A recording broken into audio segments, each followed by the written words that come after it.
LoveLore Library. Chapter 413. Helian Jower wouldn't really do anything to him. She just wanted to let him have a taste of the sweetness and whispered in his ear. Lord Liao quickly agreed, "Don't worry, the person you mentioned, I will definitely not let her be selected." "That's good." Helian Jower pushed his shoulder and said softly, "I will thank Uncle Liao when the time comes." How could Lord Liao be willing to let her go? He hugged her from behind and caressed her with his big hands. "Stay a little longer, Uncle Liao will personally send you back later." Helian Jower's legs were soft after being caressed. She pushed and pushed, and the two of them returned to the wooden chair. Although the servants outside couldn't hear clearly what the people inside said, they could still hear the ambiguous sounds. The guards looked at each other and sneered in their hearts. They really didn't expect these ladies to be like this in private. Lord Liao's child was already so old, not to mention that there was a tigress in his family. As Helian Wei listened to the mercenary's report, the corners of her mouth curled into a sinister smile and said, "Continue to follow her, then send this invitation to the Liao residence. Tell Madame Liao that I will give her a big gift on the day of the selection tomorrow." "Yes." The mercenary looked at Helian Vivian and was somewhat stunned. If he didn't see it with his own eyes, he would never associate this fairy-like person in front of him with his own young master. Helian Wei, on the other hand, didn't feel anything. Holding the umbrella in her hand, her thin lips curled into a smile, faintly raised. White Academy. Beligaju, who had just returned after the morning court, untied his cloak with his slender fingers and said, "Go and wake the princess up." In his impression, Helian Wei's ability to laze around in bed was to the extent that it could infuriate both men and gods. Without anyone calling her, she could lie on the desk in the inner hall for an entire day, not to mention that she was given a bed to sleep on. Qin Zhan said uncomfortably, "Your Highness, the princess, you are looking for me." The unique freshness in the woman's voice was particularly pleasant to the ears in this morning, but it made the listeners feel particularly puzzled. Beligaju looked at the woman in a loose robe who had put away her umbrella. His eyes narrowed as he beckoned with his slender fingers. "Come here." Helian Vivian was currently at the most important stage of getting a wife. Those overbearing CEOs would show up in front of their wives from time to time when they were trying to get a wife. Helian Vivian also wanted this effect. She walked towards Beligaju with a smile. Beligaju lowered his eyes and looked at her for a long time. His fingers traced the traces on her face. "Where did you go?" In fact, he wanted to ask, why did she get up so early today? "Oh, I went out to do something," Helian Vivian said casually with a smile in the corner of her eyes. "What's more, the morning is the best time of the day. Of course, we can't waste such a good time." Qin Zhan was listening at the side. Her expression was a little conflicted. Because everyone knew that the princess was a person who didn't care about her life when she slept. Now she said something like, "The morning is the best time of the day." Sure enough, since the day the princess came back with a book, 108 Ways to Get a Wife, she had never been normal. There was no expression on Bailey Jiaju's face, but his pair of eyes deepened. He looked at Helian Wei with a gaze full of deep meaning. "Follow me back to the palace in a moment." "Okay." Helian Wei's yawning hand paused. That face had long returned to its usual dark and gloomy state, faintly carrying a smiling expression. Those people in the palace probably still don't know that I'm pursuing a certain highness. I'll give them a heads up first. LoveLore Library. However, in fact, there was no heads up that Helian Vivian needed to do. Since Beligaju cleared out all the shadow guards last time, he didn't even see a palace maid when he returned to the palace this time, let alone a female death attendant. Therefore, the people who served Helian Wei were all old mamas. When they were treating the new princess consort, they were all respectful and reverent, without the slightest mistake. All of a sudden, Hellion Wei Wei felt that her thoughts were of no use. She sat at the dining table and sighed slightly. Why did she always feel that the domineering that she prepared was useless when it came to a certain someone? What happened to a lot of maids in the bedroom? There was none. How could she find an excuse to cabin someone? How could she show her evil charm without cabin? Sigh. Beligaju saw that from the moment she entered the bedroom, she began to look for something with an evil smile. In the end, she looked a little listless. He directly picked up a piece of vegetable and said in a faint voice, as if he was raising prey, "Don't be in a daze when you eat." Hellion Vivian opened her mouth and took a bite. She ate elegantly. While she was being fed, she muttered in her heart. She kept feeling that something was not right. Those girls in the books shouldn't behave like this, right? They even care about what the president eats. It didn't seem like it. However, His Highness was different. He liked to feed her and he would also set who she met. Forget it, who asked her to be a domineering president now? It was only right for her to be considerate of her other half. Hellion Vivian ate until her cheeks were slightly puffed. Sigh, His Highness was really a tormenting little demon. Then, she put all her energy into the food. Nangong Lai was stunned by the interaction between the two. After a while, he found his voice, "Ah, Ju, even if you're being polite, you should let me win. I haven't eaten lunch yet." The royal, who was interrupted by the feeding, said in a cold voice, "Why are you here?"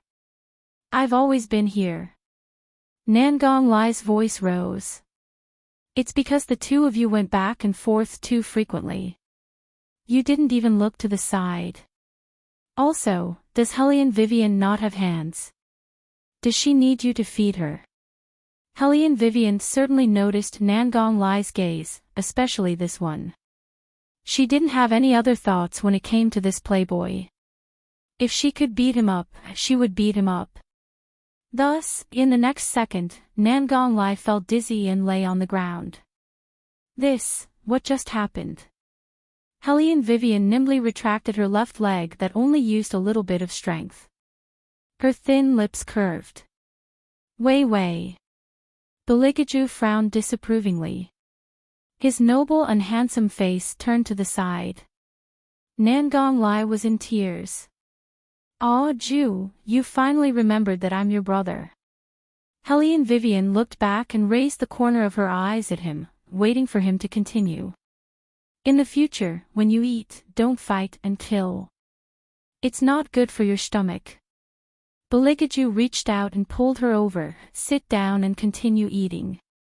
You ate too little just now." Nangong Lai, who was knocked to the ground, was dumbfounded. "What the hell?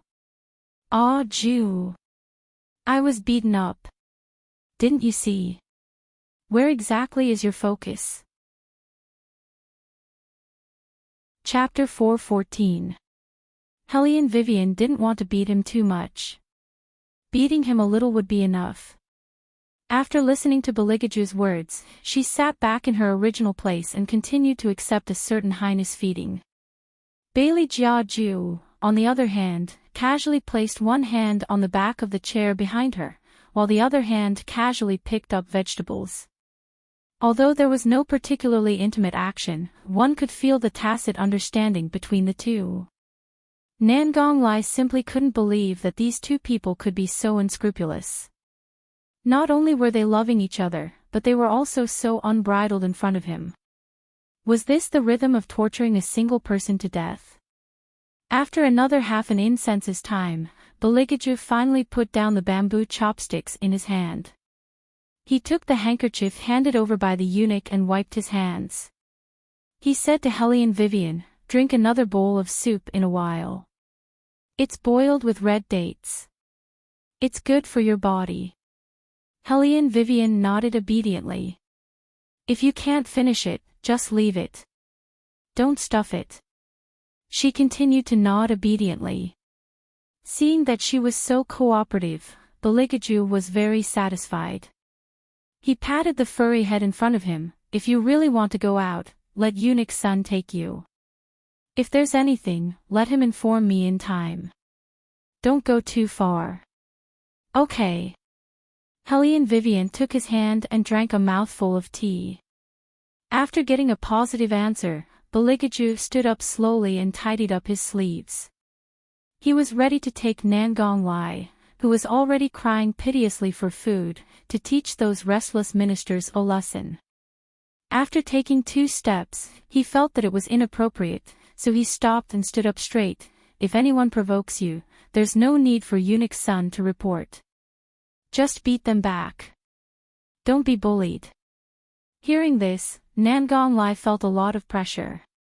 Miss Hellion could even beat him, the prodigy priest, without hesitation. She could kick him down with 1 foot. Who could bully her? It's good that she doesn't beat others, okay? But why does Ju's way of speaking sound so familiar? Yes, I remember. Back then, he had taught little Seven the same way. That was why he had raised a little tiger that no one dared to provoke. Hellion Vivian felt that at this time, she had to fully show her thoughtfulness as an overbearing president. She smiled at Baligaju and said, "Don't worry, I won't let others bully me. If they go too far, I will definitely fight back." Nangong Lai, why did he have a feeling that the imperial palace would not be peaceful in the future? And, wait a minute, why did she not seem to care about Ju choosing a secondary consort? It was impossible for her not to know that the capital was in such a great uproar. Well, it was not like this woman to be so silent. It would be more convincing if she beat up all the beauties who came to pick the concubine. But it was so calm now. It shouldn't be like this. What do you want to say to me? Baligaju glanced at Nangong Lai, who was still in a daze in the study. Nangong Lai gently coughed. "I've figured it out." Baligaju raised his good-looking eyebrows and signaled him to continue. "Actually, this kind of thing has happened before. After all, she is the reincarnation of the Phoenix Girl. It's not strange that she is the one who possessed the body." Nangong Lai looked at him and said, "The main thing is that she said she came from 1,000 years in the future. This is a bit strange.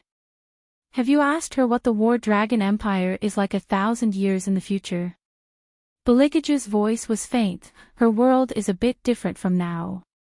That's the key point." Nangong Lai's eyes darkened. If she was just the reincarnation of the Phoenix Girl, she would not have chosen the Demon Cultivator. You know, the Phoenix Girl and the Demon Cultivator are opposite. I think something must have gone wrong when she was reincarnated. That's why this happened. Speaking up to this point, he paused for a moment, then continued, "But Ju, there is one thing you must pay attention to. This is something you have never taken to heart, and that is the arrival of the Phoenix Girl will bring about a huge change to you. You must properly handle the matter between the two of you, otherwise it is very likely to change the entire situation of the War Dragon Empire." Baligaju did not speak. He rubbed his chin with his fingers. No one knew what he was thinking. Nangong Lai looked at his face. In his mind, various methods used by men before began to appear. After thinking for a while, he opened his mouth and said, "Actually, this Hellion Vivian is pretty good.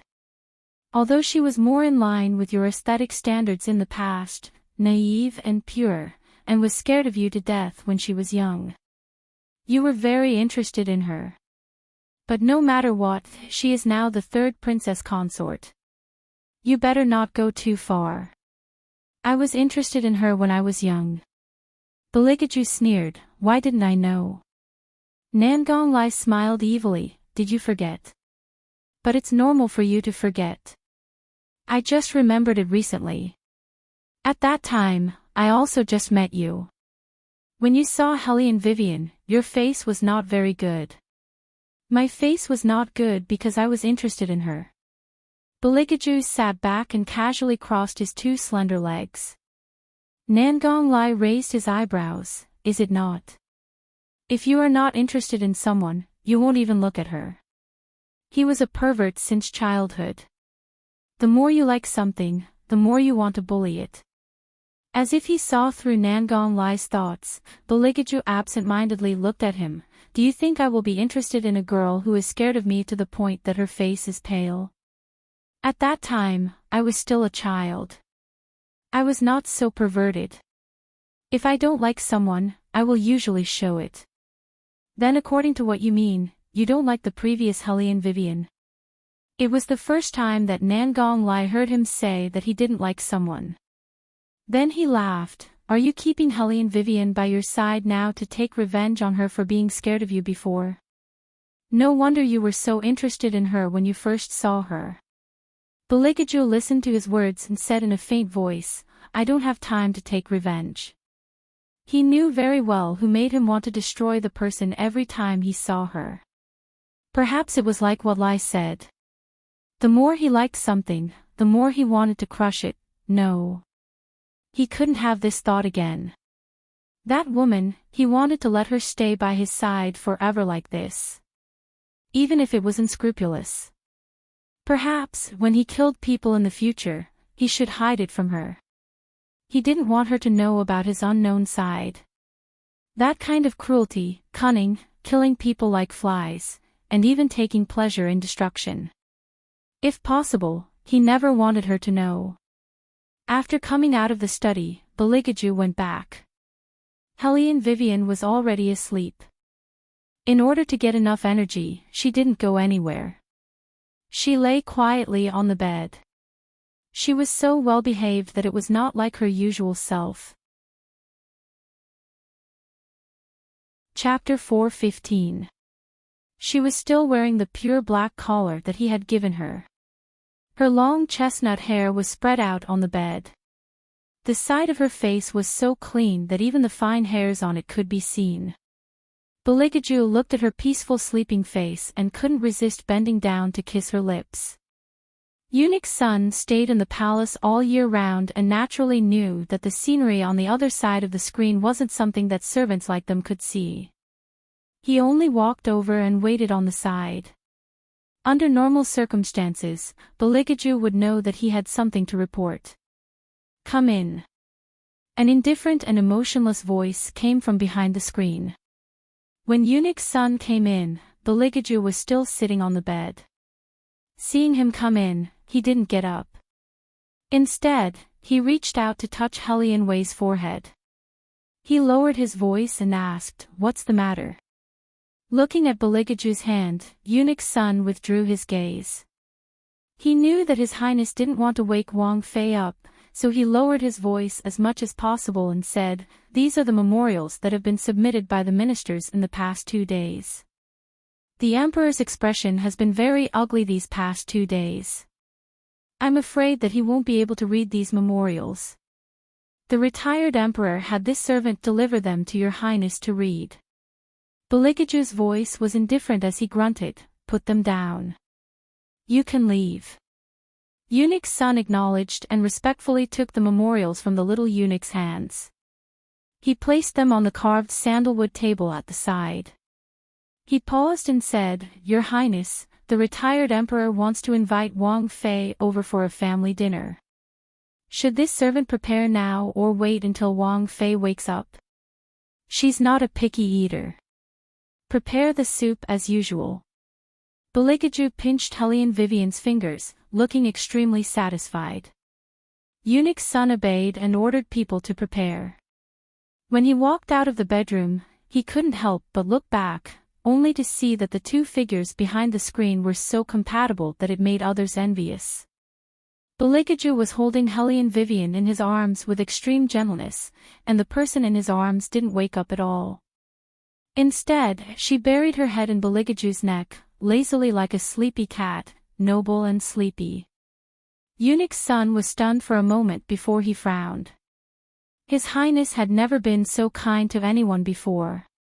He was worried about this, and that was why he was worried. His Highness had never agreed to participate in the selection of the secondary consort. Although the ministers did not dare to provoke His Highness, there were more and more voices behind his back. Even if the retired emperor didn't want to break up the couple, he would talk to the princess about the selection of the secondary consort. He really didn't know what His Highness would do at that time. Thinking of this, Eunuch's son shook his head, raised his eyes, and glanced at the screen. Helene Vivian was in a daze. She put her head on Beligaju's shoulder and moved back and forth, as if she wanted to get up. She said sleepily, "Well, what time is it?" "It's still early."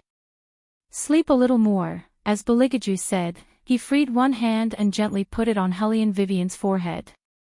Only then did Helene Wei feel comfortable. She closed her eyes and fell asleep. Beligaju held her with one hand and patted her back with his fingers. His other hand picked up the memorial that had just been presented. His side profile, which was always indifferent and cold, looked more gentle at this time. Seeing this scene, Eunuch's son didn't say anything. He walked out of the bedroom with the eunuchs serving on both sides. The Highness he knew was ruthless and thoughtful. He had always been domineering and liked to kill people without leaving a trace of blood. It was this kind of person who seemed to have given away all the patience he had in his life just now. Eunuch's son was undoubtedly happy. Because since he was a child, the Highness he saw was a slightly gloomy person.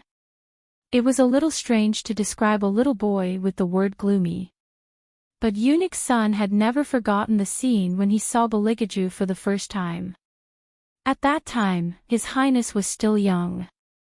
He looked noble and delicate. When people saw him, they couldn't help but wonder how there could be such a beautiful child in the world. However, such a child could stand in the imperial garden and watch the two palace maids being drowned in the lake.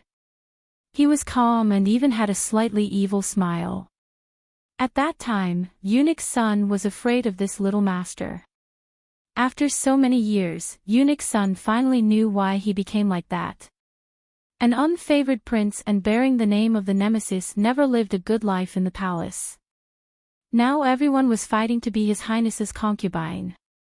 A long time ago, every time those daughters of officials came to the palace, they would hide far away from His Highness. Some of the sons of officials close to the Empress would even talk about him behind his back. Invisible isolation was the most terrible thing. So His Highness didn't talk much. Because he didn't have any friends. Even his biological mother didn't like him very much. Every night, he would pick up a bowl and eat by himself. However, he gradually became more and more ruthless. Perhaps the former empress was right. Beligaju was a person with ruthlessness in his bones. The retired emperor had felt guilty for so many years because he owed His Highness. But he was most afraid that His Highness would really fall into the devil's path one day. Now with the princess by His Highness's side, he obviously felt that the cold martial chi had softened, but how to solve the problem of selecting the secondary concubine was really a problem. As the retired emperor's right-hand man, Eunuch's son had to tell Helene Vivian something before the banquet, so that it would be easier to talk about it during the meal. Helene Vivian got hungry easily. Before Beligaju went to the study to deal with official business, he had the habit of asking people to prepare pastries in the bedroom. After Helene Wei woke up, the first thing she saw was a plate of colorful pastries, then a cup of Longjing tea that left a lingering fragrance on her lips and teeth.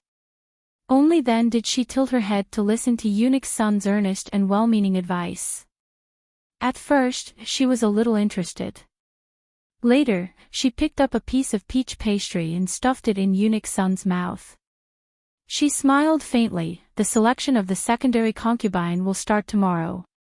Why are you panicking, Eunuch's son? He panicked. He was completely anxious for her. Eunuch's son scolded the maid in his heart. He looked at Helene Vivian with some shock in his eyes. Why was the princess so relaxed? The selection of the secondary concubine is going to start soon. After Eunuch's son swallowed the peach pastry in his mouth, he said, the results of the appearance evaluation are out. I heard that the first place is Miss Yun, who was recommended by the 4 great families. The retired emperor doesn't like this girl, but he can't say anything now. Sigh. I'm so worried. Compared to Eunuch Sun's gloomy face, Helian Wei Wei was obviously much calmer. However, she still raised her eyebrows playfully and asked, "You said that Yun Biluo got first place in the appearance evaluation?" Chapter 4:16. She was still wearing the pure black collar that he had given her.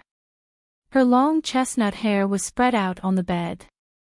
The side of her face was so clean that even the fine hairs on it could be seen. Beligaju looked at her peaceful sleeping face and couldn't resist bending down to kiss her lips. Eunuch Sun stayed in the palace all year round and naturally knew that the scenery on the other side of the screen wasn't something that servants like them could see. He only walked over and waited on the side. Under normal circumstances, Beligaju would know that he had something to report. "Come in." An indifferent and emotionless voice came from behind the screen. When Eunuch Sun came in, Beligaju was still sitting on the bed. Seeing him come in, he didn't get up. Instead, he reached out to touch Helian Wei's forehead. He lowered his voice and asked, "What's the matter?" Looking at Beligaju's hand, Eunuch Sun withdrew his gaze. He knew that His Highness didn't want to wake Wang Fei up, so he lowered his voice as much as possible and said, "These are the memorials that have been submitted by the ministers in the past 2 days. The Emperor's expression has been very ugly these past 2 days. I'm afraid that he won't be able to read these memorials. The retired Emperor had this servant deliver them to Your Highness to read." Beligaju's voice was indifferent as he grunted, "Put them down. You can leave." Eunuch Sun acknowledged and respectfully took the memorials from the little eunuch's hands. He placed them on the carved sandalwood table at the side. He paused and said, "Your Highness, the retired emperor wants to invite Wang Fei over for a family dinner. Should this servant prepare now or wait until Wang Fei wakes up? She's not a picky eater. Prepare the soup as usual." Beligaju pinched Helian Vivian's fingers, looking extremely satisfied. Eunuch Sun obeyed and ordered people to prepare. When he walked out of the bedroom, he couldn't help but look back, only to see that the 2 figures behind the screen were so compatible that it made others envious. Beligaju was holding Helian Vivian in his arms with extreme gentleness, and the person in his arms didn't wake up at all. Instead, she buried her head in Beligaju's neck, lazily like a sleepy cat, noble and sleepy. Eunuch Sun was stunned for a moment before he frowned. His Highness had never been so kind to anyone before. He was worried about this, and that was why he was worried. His Highness had never agreed to participate in the selection of the secondary consort. Although the ministers did not dare to provoke His Highness, there were more and more voices behind his back. Even if the retired emperor didn't want to break up the couple, he would talk to the princess about the selection of the secondary consort. He really didn't know what His Highness would do at that time.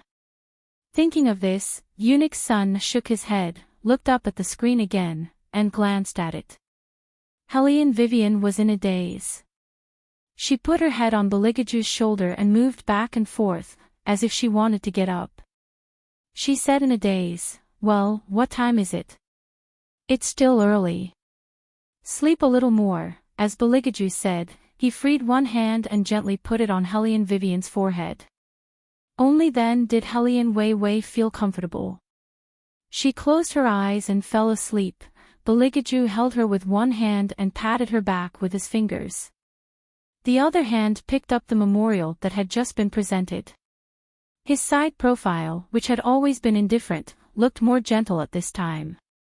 Seeing this scene, Eunuch Sun didn't say anything.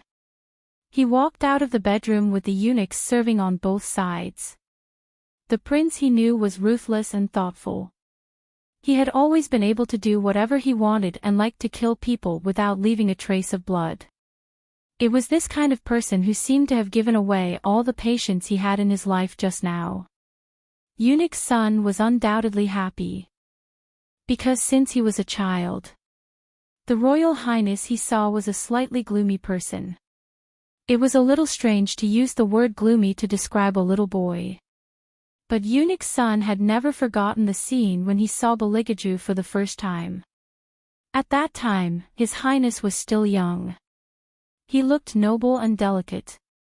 When people saw him, they couldn't help but wonder how there could be such a beautiful child in the world. However, such a child could stand in the imperial garden and watch the two palace maids being drowned in the lake. He was calm and even had a slightly evil smile. At that time, Eunuch's son was afraid of this little master. After so many years, Eunuch's son finally knew why he became like that.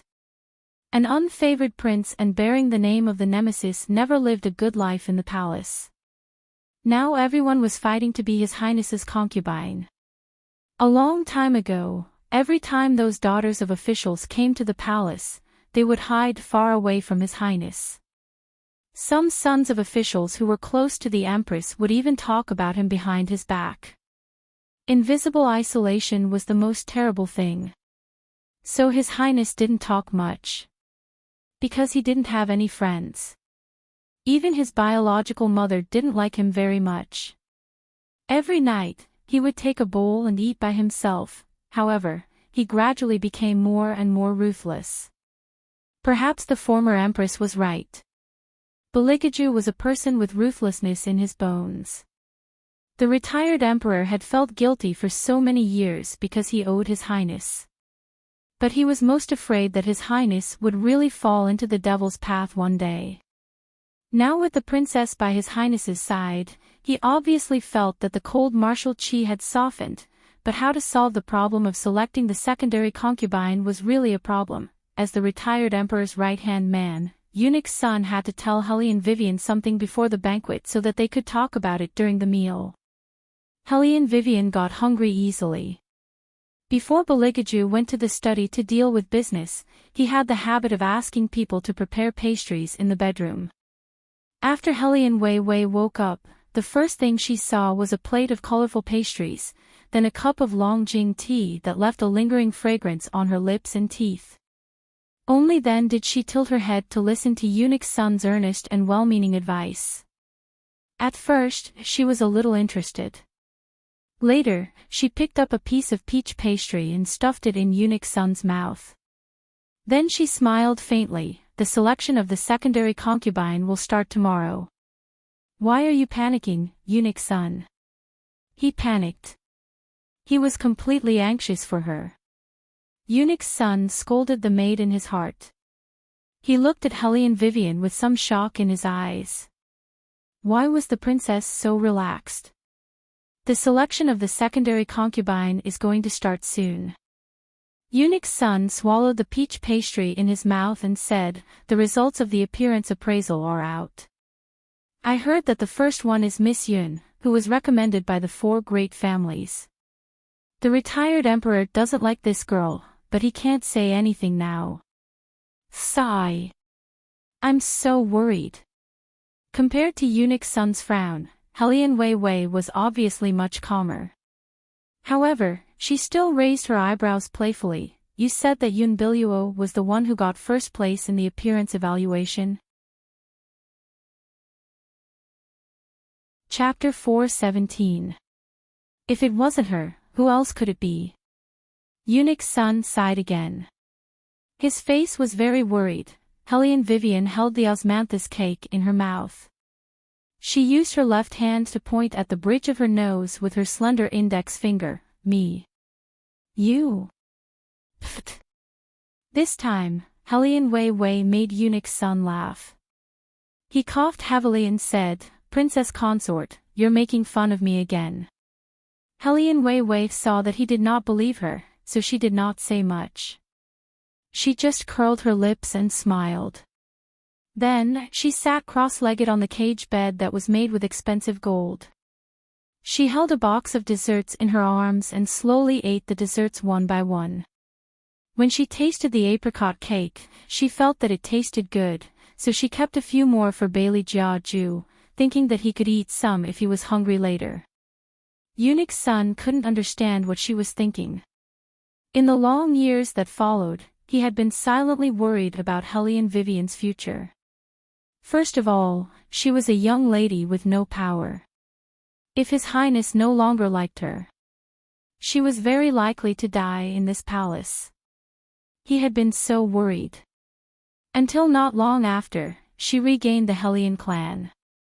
Beligaju used the blood of countless people to remove all the obstacles between the two of them. At that time, Eunuch's son understood that every step along the way, Beligaju was paving the way for Hellion Vivian. So that even if she stood on a high place and waved her sword to her heart's content, she didn't have to worry about falling. Because he always stood in a position where she could take a step back, using the most ruthless method to get rid of all her worries in an unknown corner.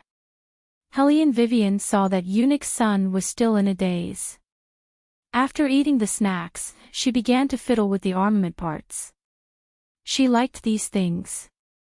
In modern times, she would feel uncomfortable sleeping if she didn't put a few submachine guns under her bed.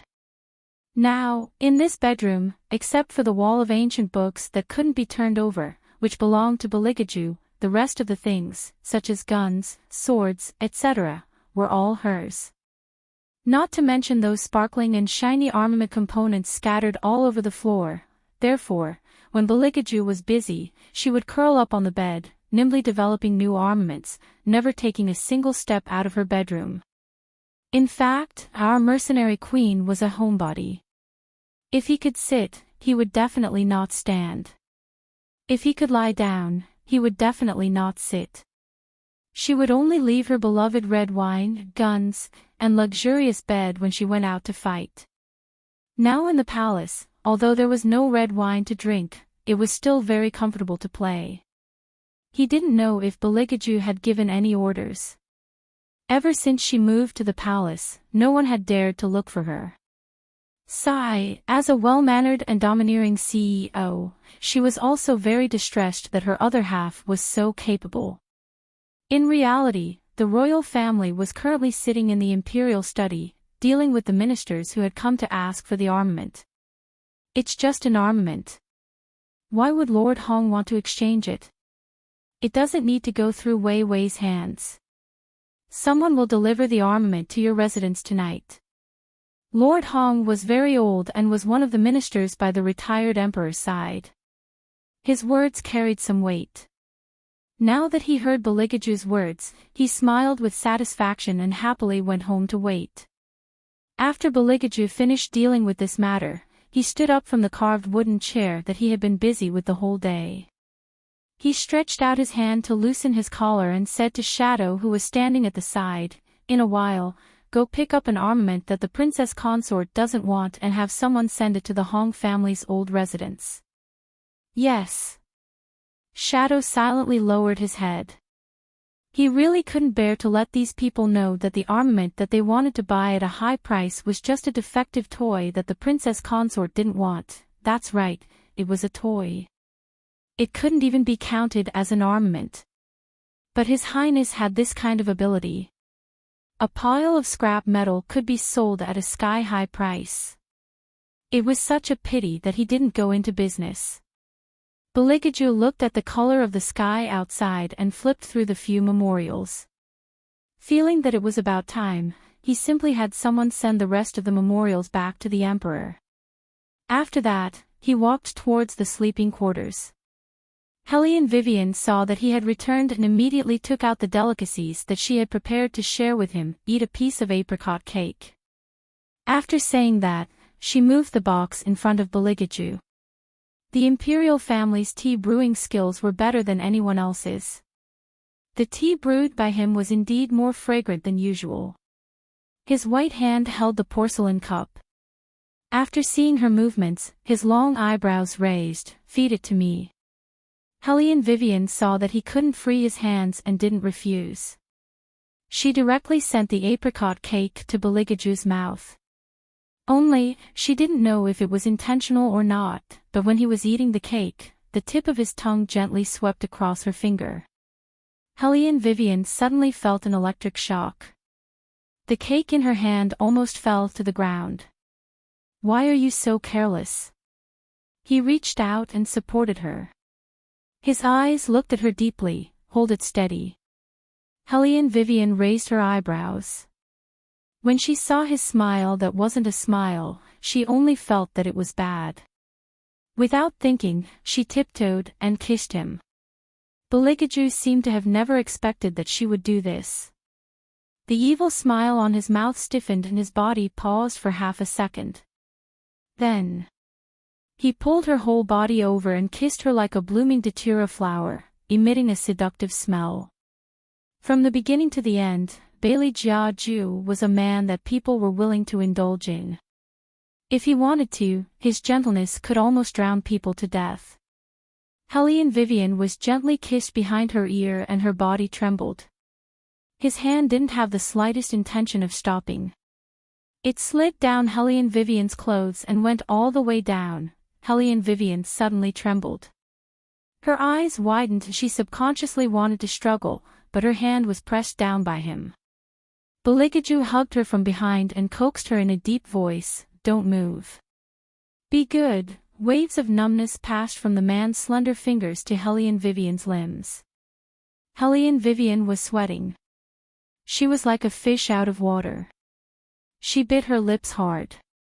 Although it was very comfortable, it was very embarrassing.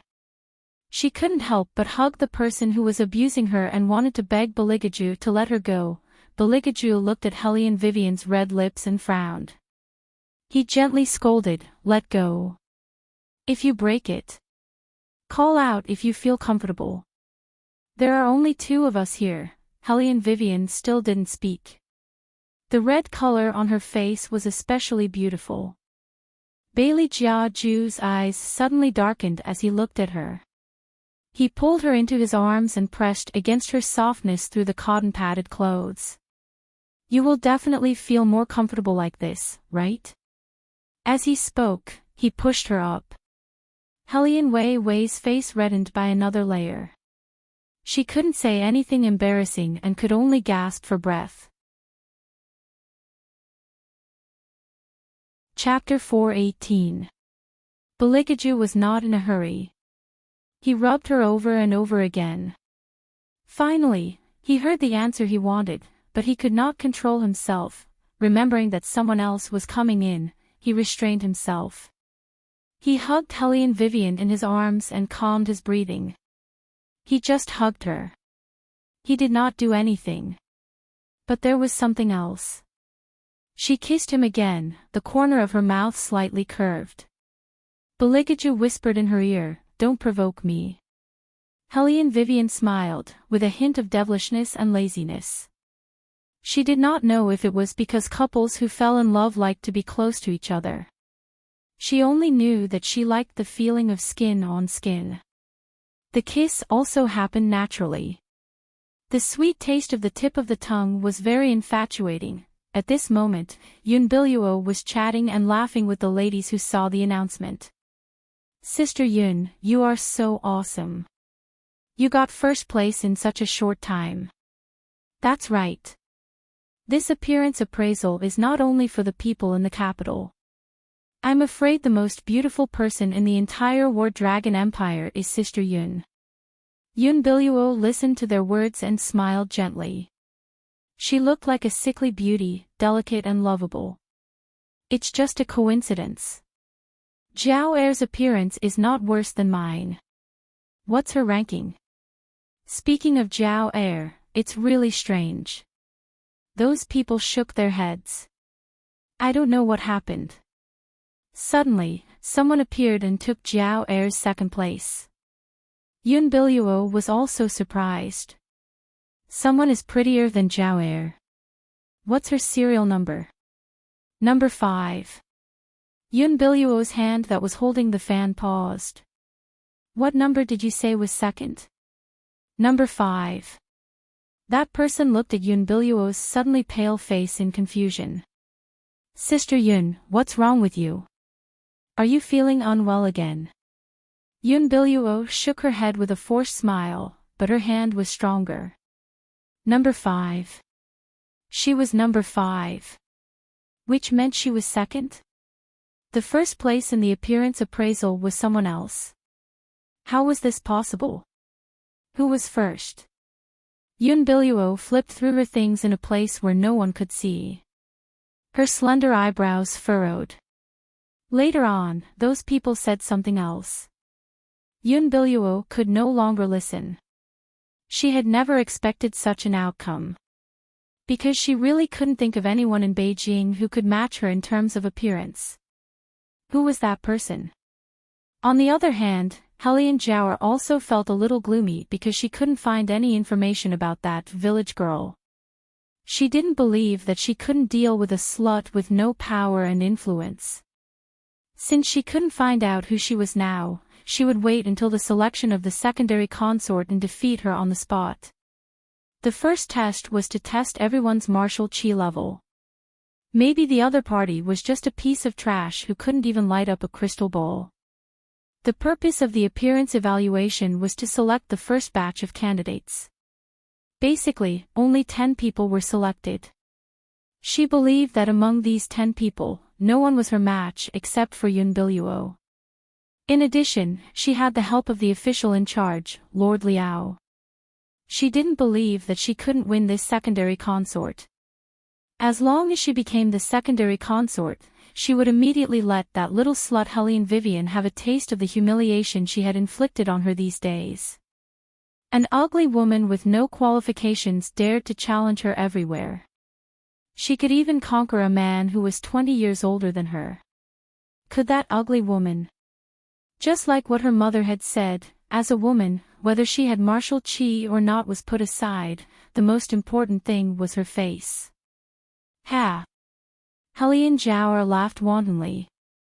She couldn't wait to see how ugly that little slut's face would be when she found out that she was the secondary consort. All right, stop looking for her. We'll talk about it when the time comes. That's right. It wouldn't be too late to make a move when she saw that village girl. After searching for a day, there was no news at all. It was a waste of energy. At night, the shadows of the trees swayed and the lights were bright. The 9th palace where the retired emperor lived was the quietest palace in the palace. Now, Helian Vivian and Beligaju were sitting opposite the retired emperor. The table was full of dishes and it was a feast for the eyes. The retired emperor looked at Helian Vivian. It was obvious that he had something to say. He hesitated for a while and finally said, "Ah, Ju, since Wei Wei is here, I'll say it clearly. You must go to the secondary consort selection tomorrow. If you don't go, you should know what will happen.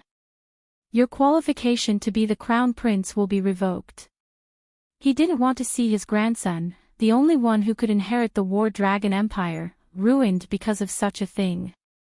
Therefore, the retired emperor mentioned the ancestral rule.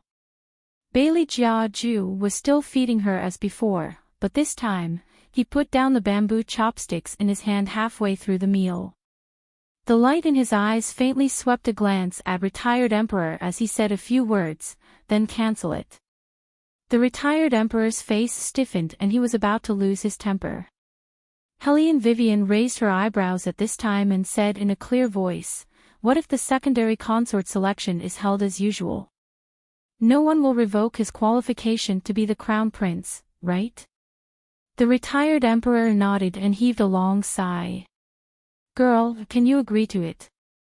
This cold guy must be afraid that you will feel wronged, so during this period of time, whoever mentions the selection of the secondary consort, he will make trouble for them. These 2 days, the whole morning court has been in a mess, and the ministers have a lot of opinions. Tell them to come to me if they have any opinions." Beligaju's tone was very indifferent, but there was a strong sense of hostility in the coldness. The retired emperor didn't want to see him lose control, but he had to do something to stop people from talking. Helian Vivian glanced at the retired emperor and looked at Beligaju. Then, she reached out and put her hand on his shoulder. "I want to talk to my father." Emperor Father is going to have a good talk. Don't interrupt. Hearing this, Beligaju raised his lower lip and the corners of his mouth curved into a playful smile. This little girl dared to order him. Ha! Very well, he wanted to hear what she wanted to say. Imperial Grandfather. Hellion Wei Wei chuckled as she met retired Emperor's eyes. Selecting a secondary consort is fine, but I've heard that the reason why we want to select a secondary consort is because of the rules passed down by our ancestors. When the heir apparent reaches adulthood, he must find a girl who is extremely beautiful no matter in terms of martial chi or appearance to assist the heir apparent. Only then can we guarantee the prosperity and power of our Dragon War Empire. Since you want to find a more perfect woman, it should be okay if I participate in the secondary consort selection, right? The retired emperor was stunned and said, no problem, but... He didn't forget that the reason why the secondary consort selection was held was because her face was too dark. Now this girl said that she wanted to participate in the secondary consort selection. Chapter 419. But your face. The retired emperor, who was used to giving orders, hesitated. He was satisfied with his granddaughter-in-law, Hellion Vivian, from the bottom of his heart. But the imperial family was the imperial family after all. There were many things to consider, and Wei Wei's face was the key. Hellion Vivian knew what the retired emperor meant. She smiled gently, Imperial Grandfather, don't worry. I will solve it myself. The retired emperor wanted to ask her how she was going to solve it. This person couldn't suddenly become white. But if Wei Wei was really chosen, she wouldn't be too bad. Then he would have an excuse to stop Ju from choosing this side consort. Okay. The retired emperor smiled, go ahead and participate. Grandfather will help you. Even if you can't get the first place, Grandfather will let you enter the top 5. As long as you enter the top 5, everything will be fine. But you must be prepared to dress up. Hellion Vivian nodded, I know. The retired emperor always admired her calmness. He ordered Eunuch's son, give all the information about the side consort selection to Wei Wei later. Yes. After Eunuch's son acknowledged the order, he glanced at Hellion Wei Wei again. The astonishment in his heart had yet to subside. Logically speaking, the princess consort's current appearance should not be exposed in front of everyone. She was so ugly and disgraceful. Once it was announced, it was bound to attract even more dissatisfaction. Because those people would wonder why such an ugly woman could become the third princess consort. On the contrary, they didn't get chosen because they had everything they wanted. In the past, he didn't understand that there were so many women in the world. Why did His Highness only like this person? Now that he saw so much, he finally understood. Although there were many women in the world, Hellion Vivian was the only one who approached His Highness without any purpose. Even he, who had been with His Highness all year round, would feel the horror of being with a monarch was like being with a tiger because of His Highness's viciousness from time to time. But this didn't seem to exist for Hellion Vivian. She just treated His Highness as a man, an ordinary man that she liked.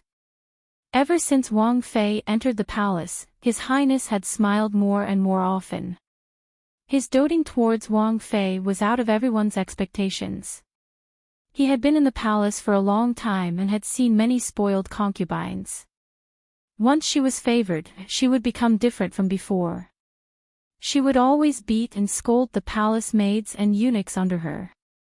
At this time, Hellion Vivian was only a teenage girl, but she gave people a sense of calmness in the face of change. Don't be fooled by the fact that she usually looked lazy and didn't do anything. Every movement of hers carried a sense of oppression. He was never arrogant and was even more courteous to old people like them. Such a woman was too suitable for the dark and gloomy palace. She was different from His Highness. His Highness was the kind of person that, no matter how holy and radiant he looked on the surface, he was cold to the bone. His eyes were so cold that he could fall at any time. On the other hand, Helene Vivian clearly knew everything, but she couldn't feel any gloominess from her. She was brilliant, lazy, and tenacious, just like a warm light. Not only His Highness, but even the servants also liked to stay by Wang Fei's side. Thus, Eunuch Sun was really worried. He was even more anxious than Helene Vivian, the person involved. He had to find a concubine with the best makeup skills to do Wang Fei's makeup. And clothes. Yes, that's right. He had a lot of connections in his hands, so it wasn't a problem to find a tailor. Most importantly, time was too tight. The secondary consort selection was tomorrow. God, why did he always have the feeling of marrying off his daughter? No, he had to make preparations. Thus, before the banquet ended, Eunuch Sun found an excuse to let someone else take the blame. Even when the Emperor Emeritus sent someone to find him, he only gave 2 words, "I'm busy." The person who came was shocked. One had to know that Eunuch Sun was usually the most loyal person. Today, he actually dared to say, "I'm busy," to the Emperor Emeritus. Of course, the person who reported wouldn't really tell the Emperor Emeritus these 2 words. He only said that Eunuch Sun couldn't get away and would come back when he was free. In the end, when the banquet ended, Eunuch Sun still didn't appear. Instead, he asked those little brats raised by him to use all their connections to find what Helene Vivian would wear on the day of the consort selection. Looking at the priceless clothes one after another in front of his eyes, he felt that he was very cute when he was being serious. On the other hand, when Beligaju went out, the Emperor Emeritus deliberately called Helene Vivian to the side and sighed deeply. "Girl, grandfather made this decision, don't blame grandfather." "I won't." Helene Vivian poured a cup of tea for him. "I know the situation in the imperial court now. Grandfather, don't worry, I'm not someone who can be bullied by anyone." When the Emperor Emeritus heard what she said, the guilt in his heart deepened. "I'm not good enough, Aju's father is even worse." Since he was young, if this child wasn't ruthless, he wouldn't have survived to this point. Someone once said that the descendants of the Bailey family are cold-blooded and heartless. Even if they have a noble status, they are just living dead. Those who were punished by him even cursed that he would never know how to and was destined to be lonely for life. So many years have passed, and he doesn't have a single person by his side. To be honest, I used to suspect that he liked men. Helene Vivian really wanted to shake hands with the Emperor Emeritus. She also suspected so. Later, I found out that he wasn't interested in anyone. The Emperor Emeritus lowered his eyes, deep regret was written on his face. "It's lonely at the top. I sent him to that position too early, but I didn't take responsibility."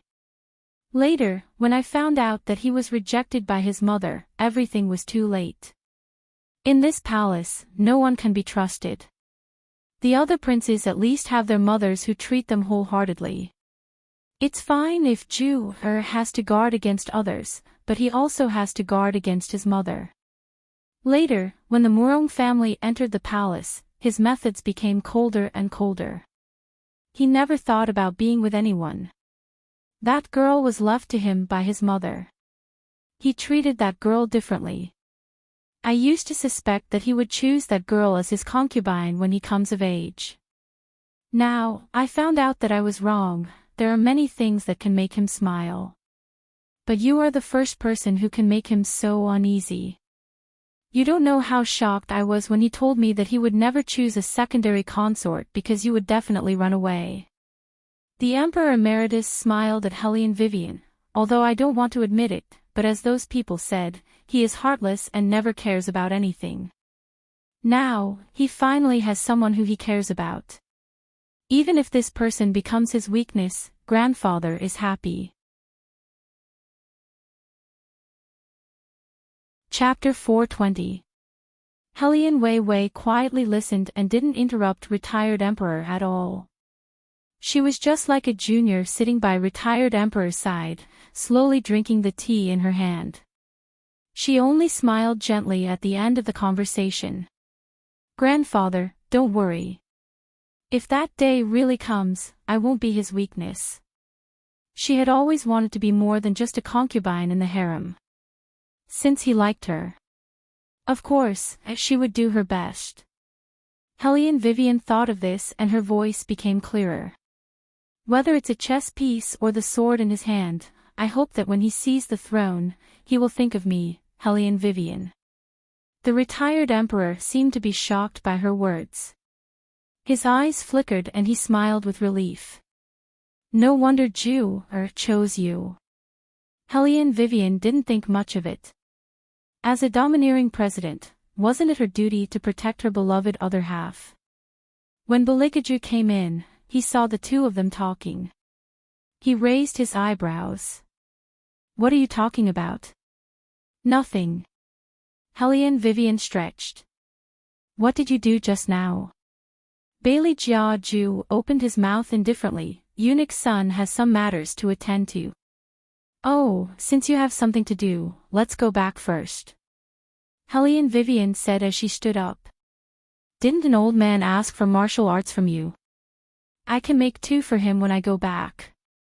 "No need. I've already ordered someone to send it." Belikaju reached out and picked up the cloak on the chair. His eyes met the retired emperor's. Hellion Vivian also looked at the retired emperor. "Imperial grandfather, will go first." Go. The retired emperor waved his hand. He looked like an ordinary old man. Hellion Vivian was still thinking about the retired emperor's words when she saw the slender and indifferent figure walking in front of her. She reached out and held his empty hand. Then, their fingers interlocked. Belikaju curved his thin lips and led Hellion Vivian into the bedroom as if he was leading a child. Then, he rubbed her head and said, "Sleep first if you're sleepy." "You still want to go out?"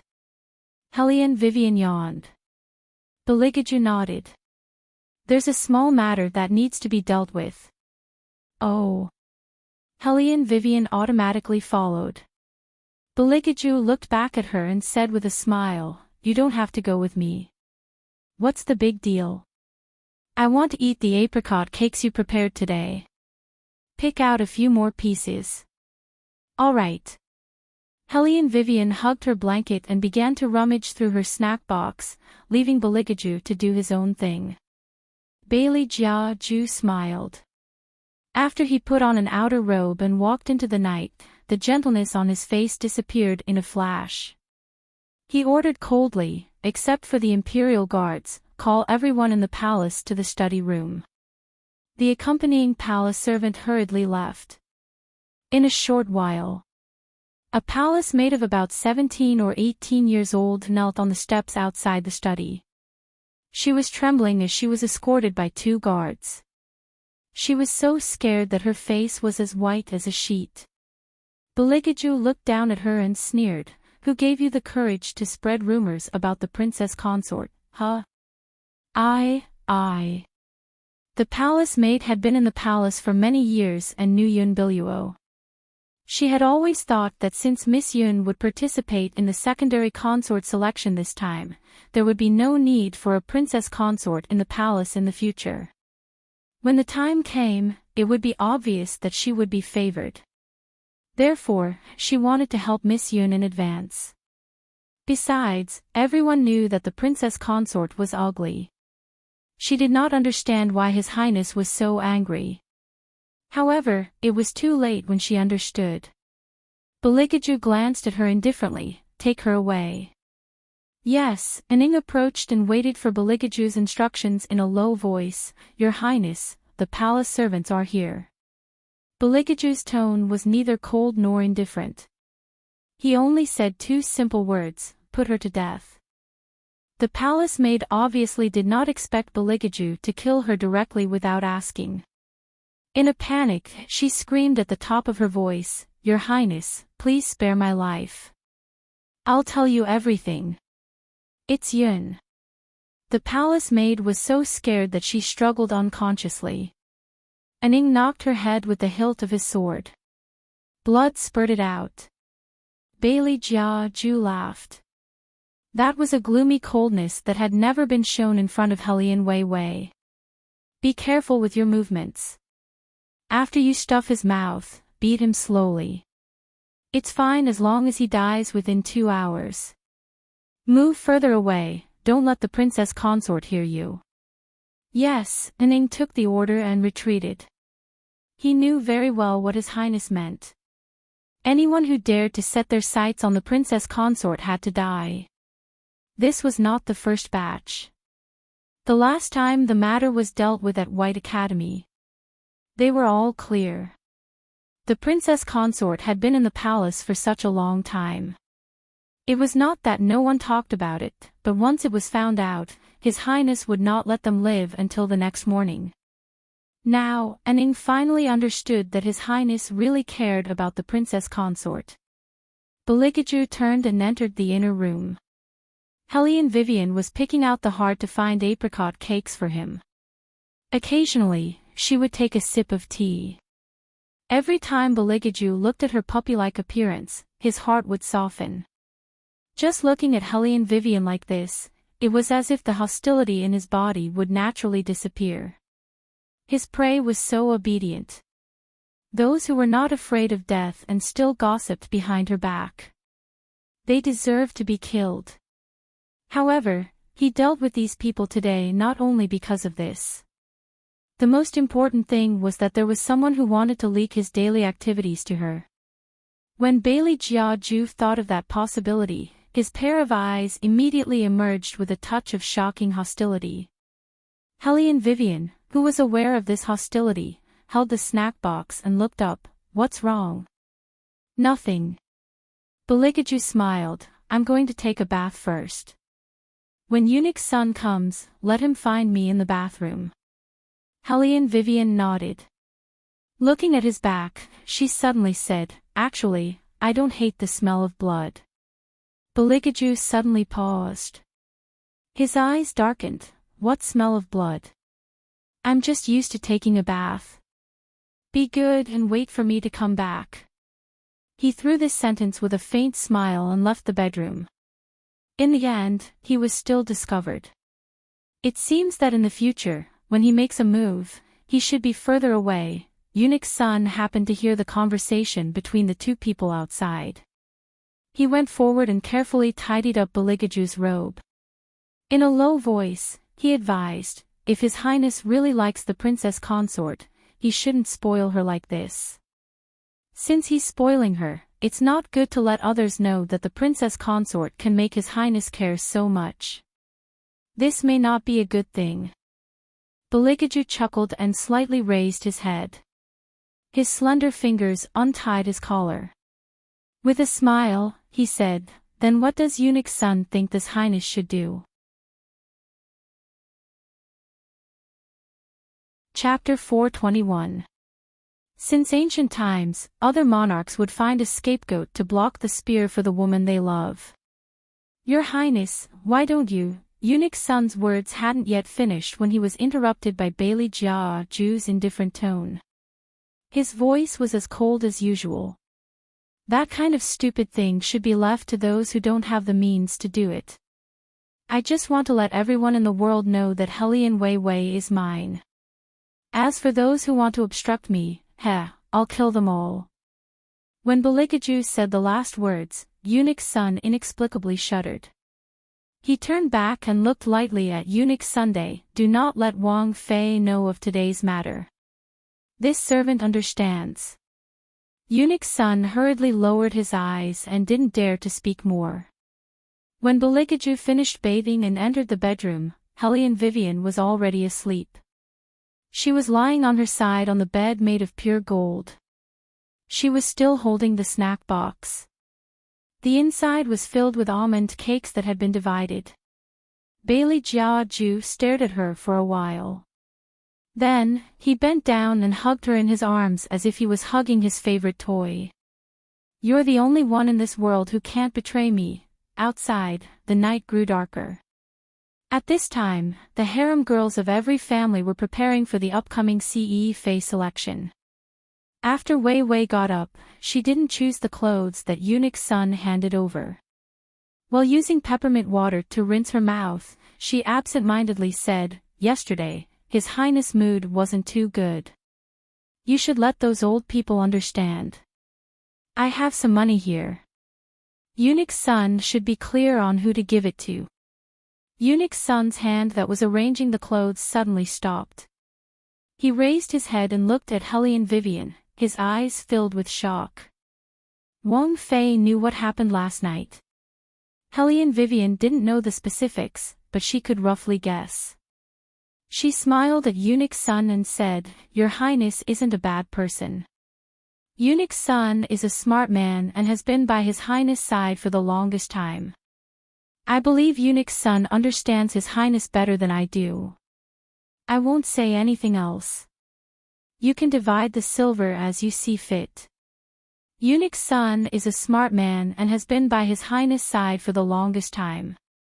I believe Eunuch Sun understands His Highness better than I do. I won't say anything else. You can divide the silver as you see fit." If it were someone else, Eunuch Sun would definitely push the money away. But now, he knew that Wang Fei was throwing money to restore His Highness' reputation. He had served 3 generations of emperors and empresses. But none of them would treat people like this girl. This way of doing things really made one's heart warm. She wondered how His Highness would feel when he found out.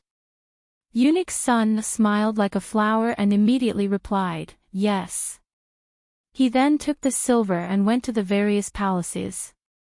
When the old people saw the silver, not only did they feel relieved, they also called their disciples and grand-disciples over. Fang Yan said, "Whoever dares to say anything bad about His Highness and Wang Fei again, I'll break their legs." Eunuch Sun listened with a smile. Toward the end, he remembered that they were going to select a secondary consort later. By the time they rushed back to the palace, Hellion Vivian had already washed up. She wore a long, fiery red dress that resembled a battle robe. The mermaid-like hem of the dress was parted, and her straight legs were vaguely exposed. She exuded the noble and graceful aura of a queen. In addition, her fair fingers were holding a pure black feathered umbrella. Every move of hers was refined and elegant, causing others to suddenly feel a sense of beauty as if she was waving her brush and splashing ink. Some people had great charisma. They weren't ostentatious or eye-catching. They were like snowflakes falling from the sky, cold and noble, silent, humble and polite. Especially her pair of eyes, which were bright and clear. The smile on her lips was clean and gentle, and there was something different about her. Eunuch Sun thought in a daze that if it wasn't for Wang Fei's face, Wang Fei would be able to enter the top 5 based on her aura. However, he could only think about it secretly, because Wang Fei's complexion completely denied everything. "Let's go," Hellion Vivian said with a smile. She put on her serial number and walked out of the bedroom first. Eunuch Sun followed behind her. His mind was filled with thoughts of how to cheat and make people focus on this girl's aura and ignore her appearance. Time passed very quickly. After it officially entered the middle of summer, it was hot everywhere. Therefore, the first test for the secondary consort selection outside the palace was specially chosen to be held early in the morning. Although it was early in the morning, there were still many people standing on tiptoes to look around. They wanted to see for themselves who was the most beautiful girl in the capital city. Hellion Jiaor was the most excited because even if she wasn't chosen as the secondary consort, Yun Biluo would enter the palace. By then, it would be a piece of cake for her to see Hellion Vivian make a fool of herself. Yun Biluo also came early. She was wearing a dress that was specially made at the royal cloth shop last time. It was a first-class long dress embroidered with ripples of peony. It was pure white and matched with a robe of the same color. Her long black hair was held up with an ancient hairpin, with a few strands of hair hanging down, complemented by transparent pearls. It made her look like a fairy who walked out of a painting. She was warm and gentle like water. Especially when she smiled, there was a faint shyness on her face. She had already charmed all the young masters. No wonder Sister Yun could get the first place, she's so beautiful. Someone praised. Yun Biluo smiled and pinched the person's face, you're not bad yourself. However, the title of the first place always made her feel uncomfortable. Only she knew that she wasn't the first place in the appearance evaluation. However, she couldn't show any difference. She could only pretend now. When she really won the competition, no one would care if she was the first place in the appearance evaluation. Thinking of this, Yun Biluo smiled faintly. She coughed once in a while, which made her look even more delicate and beautiful. Hellion Jiao obviously didn't care about these things. She started looking for the woman who was holding an umbrella and wearing a red robe the moment she entered. However, after searching for a long time, she couldn't even find a figure wearing similar clothes. Hellion Jiao thought about it again. How could she forget? Since Lord Liao had agreed to this, he would definitely help her look for her. It was very likely that he found her now and used some tricks to prevent that woman from appearing here. Hellion Jiao thought about this and the corner of her mouth lifted into a smile. She used to say that people shouldn't think too highly of themselves. She thought that she had some beauty and wanted to stand out in this kind of situation. What a fool's dream. She should take a look at her own status. Hellion Jiao ran her hands through her long hair. Without that stumbling block, her chances of winning would be higher. Soon.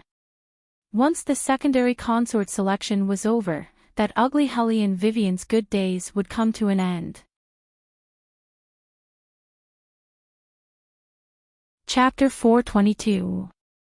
Not long after, there was a huge commotion at the entrance of the long street. The Hellion Jiao turned her head and saw a group of guards walking toward them.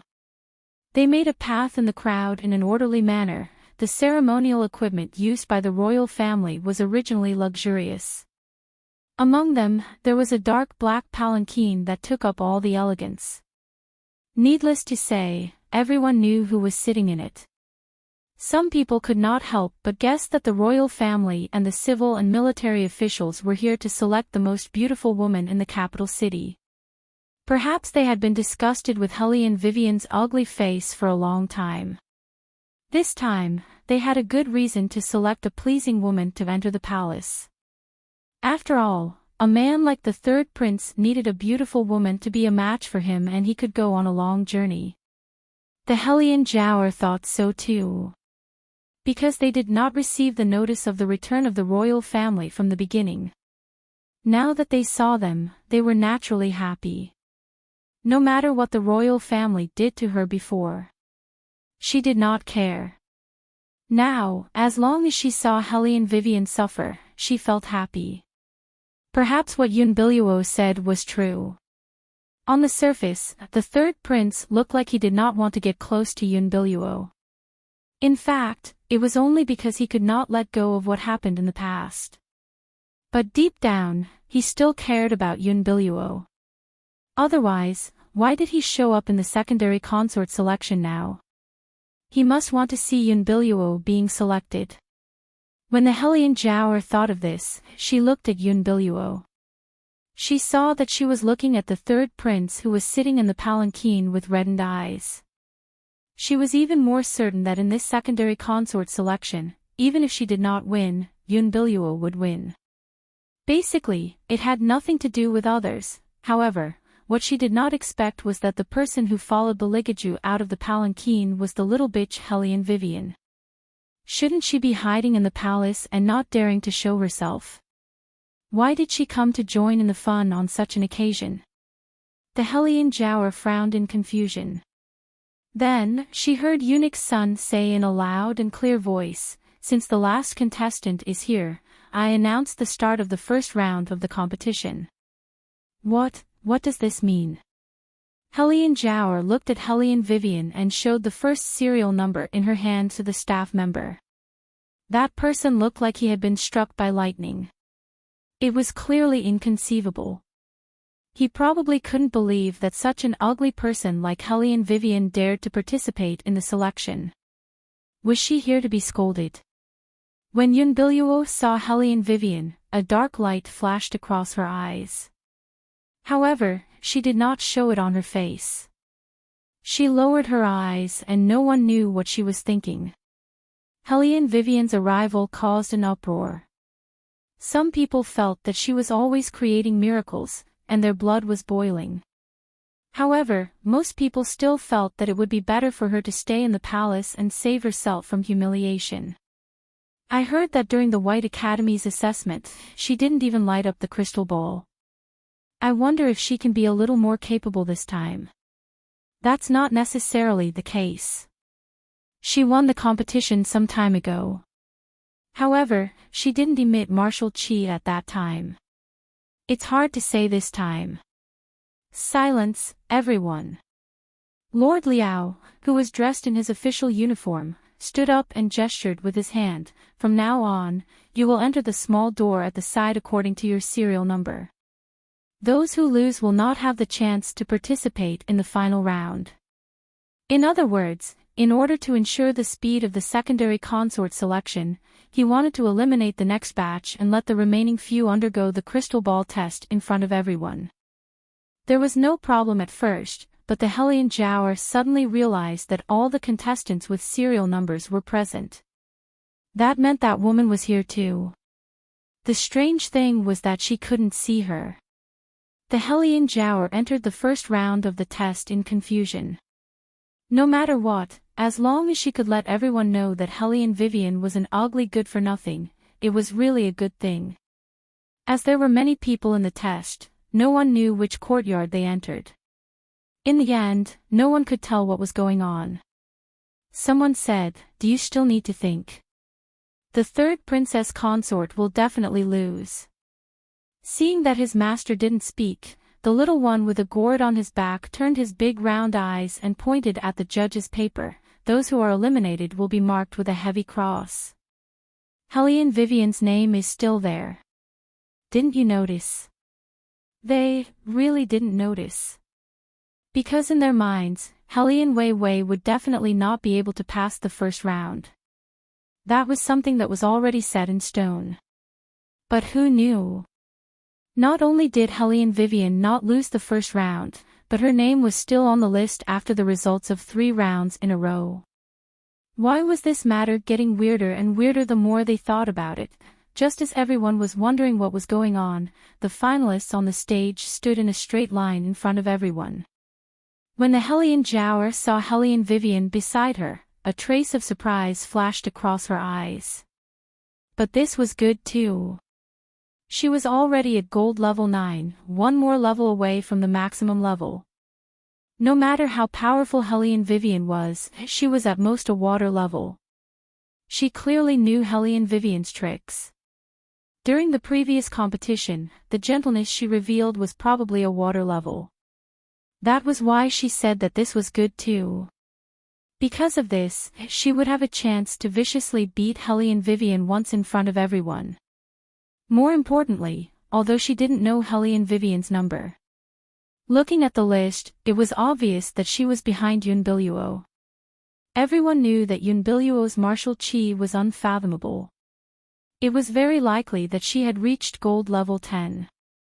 If Hellion Vivian was tested behind such a person, the more obvious the contrast was, the more everyone would think that the little bitch was not good enough for the third prince. At that time, she and Yunbiluo would attack her from the front and back, which would show Hellion Vivian's incompetence. "Sister, I didn't expect you to come." Hellion Jower smiled at her, "But don't worry, Sister Yun and I will go easy on you." "Don't you think so, Sister Yun?" Yunbiluo was even more gentle and beautiful. She looked at Hellion Vivian with pity. "As long as it can clear up the misunderstanding between me and Wei Wei, I'm willing to do anything." Wei Wei's gaze faintly swept over those two people. Someone as intelligent as her, how could she not know what the other party was planning? She curved her thin lips and didn't waste her energy on this kind of matter like who tested first. To her, it didn't matter who tested first. Eunuch's son didn't want Hellion Vivien to be behind Yunbiluo. After all, Yunbiluo's martial chi was very abundant. If she was tested after her, it would be more embarrassing than usual. But now that the rules of the competition had been set, it couldn't be changed. No matter how powerful the others were, they were only at the nascent soul stage. It was too unexpected. The Hellion family's eldest daughter, who was called a good-for-nothing and a love-struck fool, was actually able to control all the elements of martial chi. And when those martial chi were in her hands, she casually played it like a game. After seeing this scene, Hellion Jiao Er's entire face turned pale. She firmly grasped both of her hands, her pair of eyes swayed as she watched Wei Wei walk down from the stage. She couldn't wait to check if there was any problem with that crystal ball. Eunuch Su was also stunned. His mouth was wide open as he glanced at Beligaju, who was still sitting lazily with a cold expression. Seeing that his own master did not have a surprised expression. Then he figured out what was going on. Everything about the princess consort, his master should have known. Otherwise, he would not have agreed to the selection of a secondary consort. Eunuch's son's mood changed from apprehension to excitement. He looked on excitedly. Since the previous crystal ball test had never had such a situation, the evaluators were also a little dumbfounded. However, very quickly, they suppressed the shock in their hearts and announced the next contestant's name absent-mindedly. However, everyone knew in their hearts that there was no need to compete in this test at all. Unless Hellion Jiao could also ignite all 5 elements in the crystal ball, perhaps she still had a chance to win. However, the next result was not the slightest bit of suspense. Hellion Jiao's complacent gold level 9 was simply not enough compared to the 5-colored crystal ball. Hellion Vivien seemed to always be like this. Every time, she would refresh their understanding of her. What kind of good-for-nothing was she? This was simply a once-in-a-decade, no, a once-in-a-century genius. Now, I announce that the 3rd princess consort is the winner. Eunuch's son finished his words. Beligaju, who was sitting at the side, stood up. There seemed to be a smile in his eyes, but that kind of smile made people feel cold from the heart. His hand intentionally or unintentionally turned his pinky ring, and his voice was clear and noble. Aning, have you remembered what I asked you to remember? Aning lowered his eyes, yes. Then read it to them, so that they can understand why I cut off their tongues. Beligaju said it casually. However, as Aning said the names one by one. Those who were gossiping about Hellion Vivien just now all knelt on the ground, their clothes soaked in cold sweat. They had never expected such a result. In their hearts, the 3rd prince should have wanted to replace Hellion Vivien long ago. Why did he stand up for her like this? Could it be that the previous rumors were all false? Once they thought of this possibility, those people's faces seemed to have lost all color.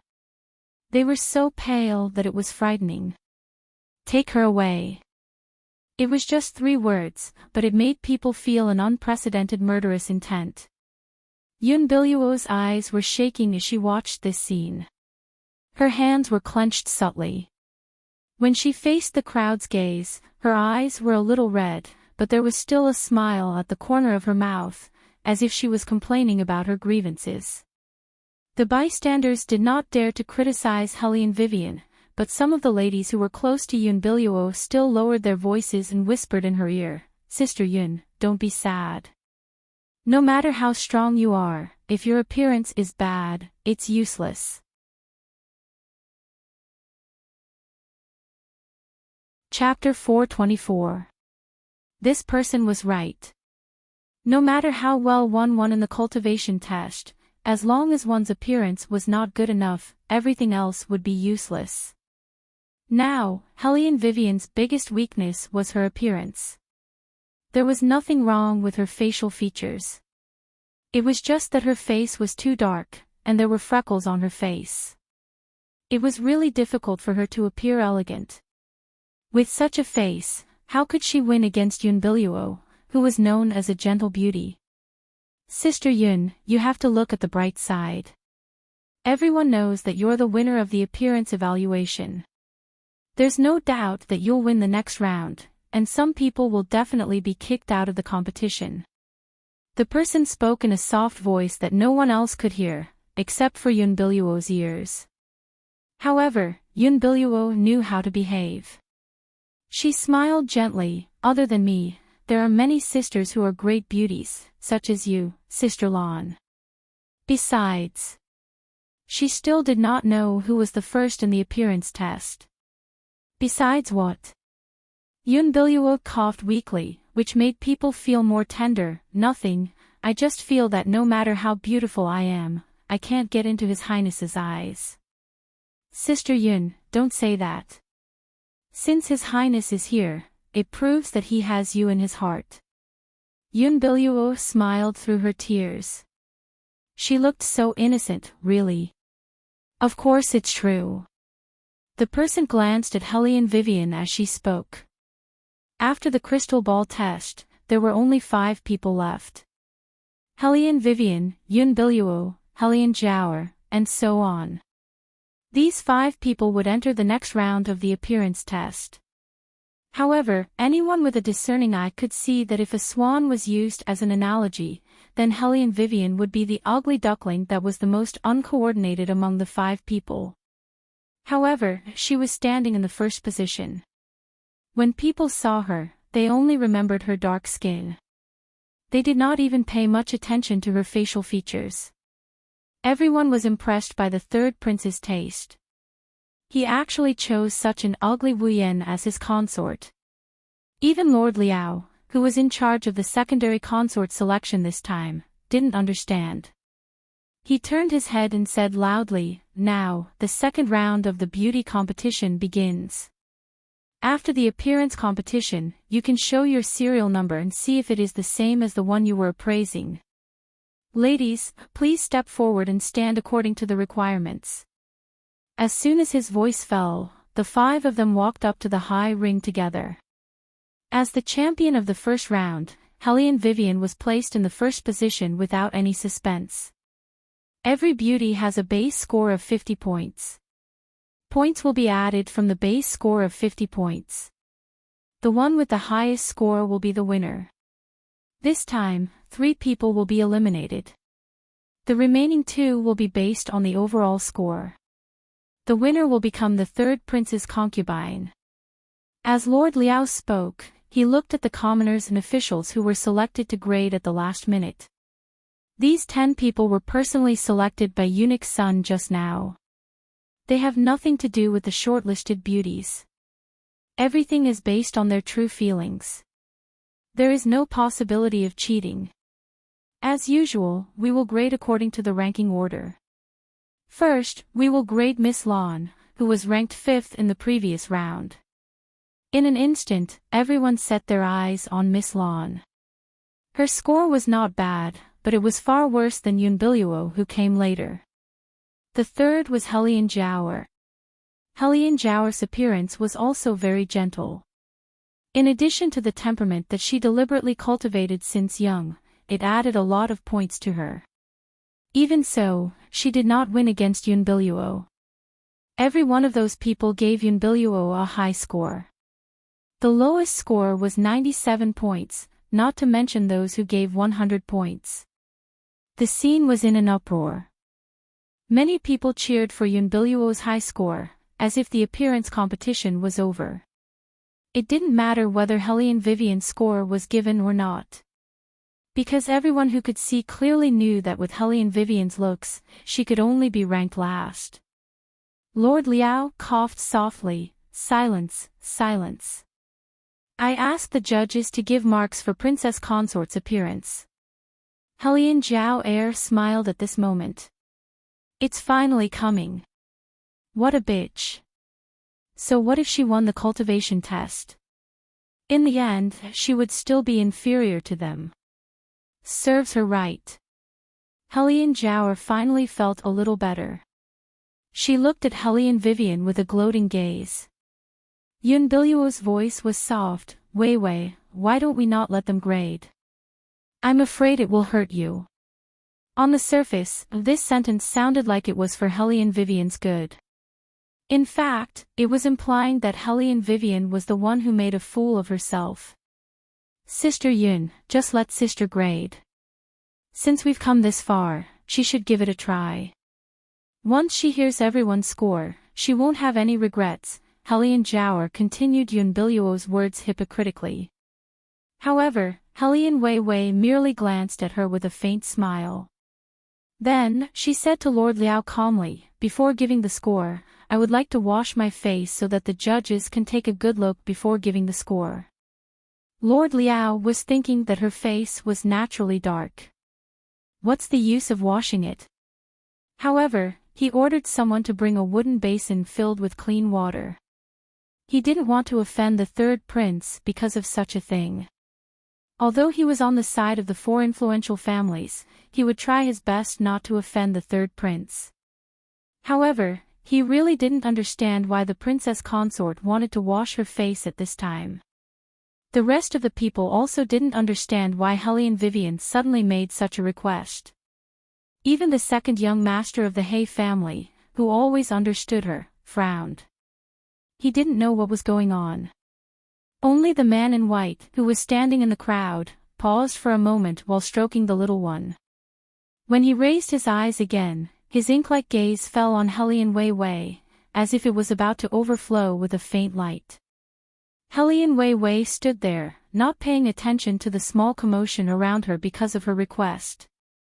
She flipped her left hand nimbly and a few fresh red strawberries magically appeared in her palm out of thin air. Yuan Ming smiled evilly while Whitey looked noble and cold.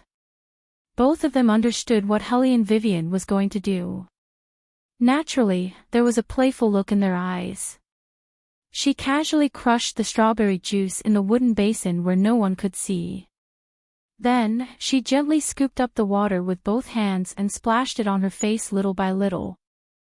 Dear readers, please see if you can refresh the page for a new chapter. Then, the author's fever hasn't subsided, so I won't be able to update for the next 2 days. After the fever subsides, I'll update for everyone. Then, please pat my head and good night. Chapter 425. As she washed, it was as if some black water was flowing down her face. Her jade-like fair skin slowly bloomed in front of everyone. What is going on? Could it be that the black stuff on the princess consort's face can be washed away? Everyone looked at that fair skin in disbelief. Before they could see Hellion Vivian's entire face, they had already stood up in shock. However, even under such burning gazes, Hellion Vivian's actions were still unhurried.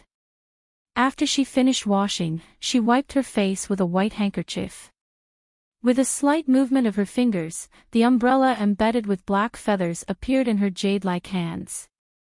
Then, she slowly raised her eyes. Her skin was like snow, her eyes were like stars, and the mole under the corner of her eye fluttered, sparkling with a little luster. In an instant, all the noise stopped. Like a lotus emerging from the mud, the bright moon rising. Everyone's eyes widened to the maximum. Looking at the person in front of them who was obviously beyond redemption, their eyes were filled with speechless shock. That lustrous white skin seemed to be shining, that flower-like oval face was sparkling like jade, and that languid smile at the corner of her mouth, it was simply breathtaking. Especially when she walked over with the black feather-folded umbrella, her sleeves, which were embroidered with silver thread, would float in the air. Below the robe, there was a small opening that followed the slender curve, giving people a kind of languid temptation. As she walked, the beautiful lines of her calves were faintly discernible, revealing her beautiful ankles. Just like that, she walked over to the judge's table. Her pupils were deeper than the others, the color was pure black, as if there was nothing in it, as if it could suck people in. Enchanting, gorgeous, languid. It was simply like a mandala flower that bloomed in the dark world, full of temptation and shapeless. Everything was silent to the extreme. Helian Jower's face was pale as she took a big step back. How is this possible? Helian Vivian, how could she be that person? Impossible, this is impossible. No one paid attention to Helian Jower's reaction, because everyone was collectively speechless, everyone was stunned. Including Eunuch's son and young Master Hay. They had imagined that if Helian Vivian turned white, she would be very beautiful. But what he didn't expect was that she would be so beautiful. She was as beautiful as a goddess descending to the mortal world, making people's hearts beat faster. Especially the kind of temperament she had, gentle like jade, lazy and enchanting. Not to mention men wanting to marry such a woman, even women would like her. He eyes pinched his thigh and felt pain. Then, he turned around and asked the steward beside him in an overbearing manner, "Is that really my little sister?" "Your big boss." The steward replied calmly, "Boss has used his real face several times, but the second young master was not there. You can obviously make a living with your face. Why did he have to rely on martial chi before? No, this won't do. I have to think carefully about how to protect my little sister in the future as a qualified adopted brother. Before, when I saw how safe she looked, I never considered this problem." He eyes turned his head and continued to stare at Helian Vivian. The manager was speechless. This kind of thing should be handled by the royal family. Why are you, a Siscon, blindly joining in the fun? However, looking at the royal family's expression, they don't seem to be particularly happy. Fire Chilin, who had peeked into the steward's heart, smiled evilly and ran over to ask Baligaju, "Master, how are you feeling now?" It didn't forget what Master did when he first saw his mistress's real face. He painted her face even darker. It was obviously a tyrannical possessiveness at work, but he was so black-bellied that he didn't let anyone know. Now, he. Just when everyone was petrified, Baligaju casually glanced at Fire Chilin, who was nestled by his feet, and raised his lips with a faint smile. "You really want to know how I feel?" "What the fuck?" It appeared. A devilish smile. Fire Chilin's scalp went numb. Not really, if Master wants to say. Baligaju's lips overflowed with obvious evilness. "How I feel. Very simple. During this period of time, I have neglected to discipline you and fed you too little. Fire Chilin, can you not talk about such a perverted thing so casually, hey?" It regretted asking about his mood. It clearly knew that Master would be unhappy, so it was simply asking for it to be tortured. After Baligaju said this, he turned his gaze back to the petrified people and slightly clenched his fingers. The feeling of having one's most precious thing being peeked at by someone else was really a little unpleasant. When he returned to the palace, he should think of a way to make her compensate. Baligaju played with the thumb ring in his hand, and the corners of his mouth slowly curled up. This was only fair, wasn't it? Helian Vivian still didn't know what His Highness was thinking. She looked at the people who maintained the same expression and reminded them, "Judges, you can give your marks now." Only then did the judges wake up from a dream and blink their eyes. Then, their minds started to turn slowly, and only then did they remember what they had to do. Then they started to give marks crazily. The people who were watching from the periphery also gradually regained their senses. Someone muttered, "Why do I find the third princess consort so familiar? Now that you mention it. Ah, I remember now. Didn't a fairy appear in the capital city some time ago? Isn't that the fairy the third princess consort? I didn't even think about it. Full marks. The third princess consort must get full marks." The atmosphere at the scene was getting more and more heated. In order to prevent the crowd from surging, the soldiers hurriedly maintained order. When Yun Biluo saw this scene, the gentle smile at the corner of her mouth froze. She originally thought that Hellion Vivian would definitely lose when it came to looks, so she didn't pay much attention to the martial cheat test before. But now, the person who was about to lose was actually her.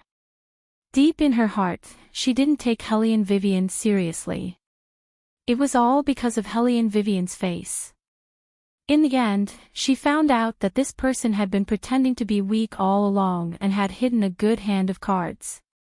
The more Yun Biluo thought about it, the tighter she clenched her fists under her long sleeves.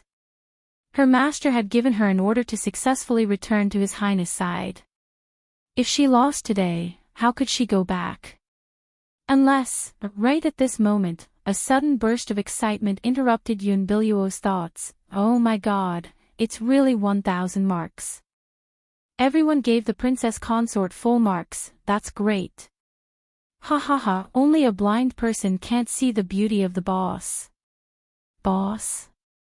Why did you call the Princess Consort boss?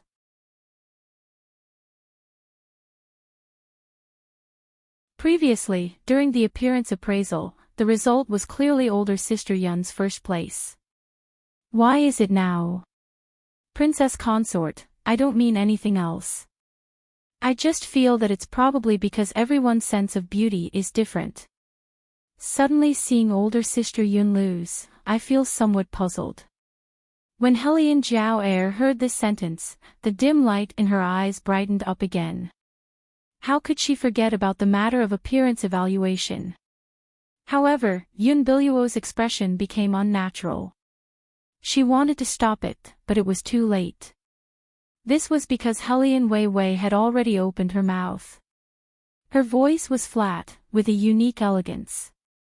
Lord Liao hasn't announced everyone's serial number yet. How can Miss Lan be so sure that Miss Yun is the first? After all, the lady with the surname Lan did not think too much about it. When she was asked by Hellion Wei Wei, she was a little stunned.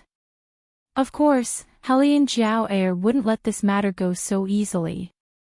This was perhaps their one and only chance to make a comeback, they must seize it. Big sister, have you forgotten? Although official Liao hasn't announced everyone's serial number, the result of the appearance evaluation has been posted on the list. Hellion Jiao smiled gently, as if everything she said was reasonable. That's why we feel that the result is a little unfair to Sister Yun. Yun Biluo's eyes were red. She smiled and shook her head. It's okay. I admit defeat. Although she said it was okay, she acted as if she was the one who suffered a loss. Hellion Vivian had always admired these people because of her temper and character. She didn't learn how to act in front of others since she was young. She didn't know how to make people feel comfortable with her words. So at that time, she had offended a lot of people and was stabbed many times. Later on, she became indifferent and mature. She wouldn't change herself to cater to others. She would only allow herself to stand higher and higher, and wantonly win this battle. Seeing that she didn't speak for a long time, Hellion Jiao thought that Hellion Vivian didn't have enough confidence. She raised the corner of her mouth. Hellion Vivian smiled and said, as far as I know, the list only announces the serial number, but not the contestant's name. Why are you so sure that Miss Yun is number 11? Upon hearing that, Miss Lan glanced at Yun Biluo. Hellion Vivian saw her reaction. Her thin lips curved with slight mockery. Don't tell me that Miss Yun has admitted that she's number 11. Yun Biluo didn't say anything. She bit her thin lips tightly and played dumb. Princess Consort, although you won the first place, Sister Yun didn't do anything wrong. Why are you talking about her like that? Miss Lan was very hot-blooded when it came to helping others. It was just that she couldn't tell right from wrong. This made Hellion Vivian very annoyed. If a person did something wrong, there was always a reason to forgive her. Because in life, who didn't make mistakes. Letting others off the hook was equivalent to letting oneself off the hook. However, if a person did something wrong and thought that she wasn't wrong, then Hellion Vivian didn't need to talk to her.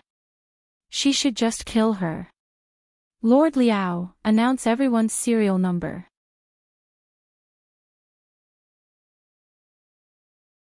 Chapter 427.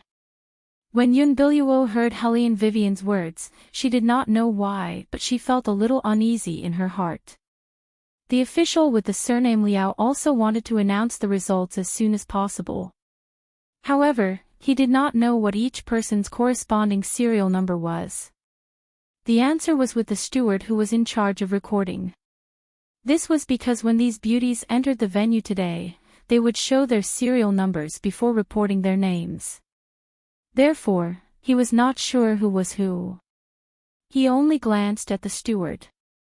The steward reacted quickly. He shook the rice paper in his hand and read aloud, the first place of the appearance evaluation, serial number 11, name.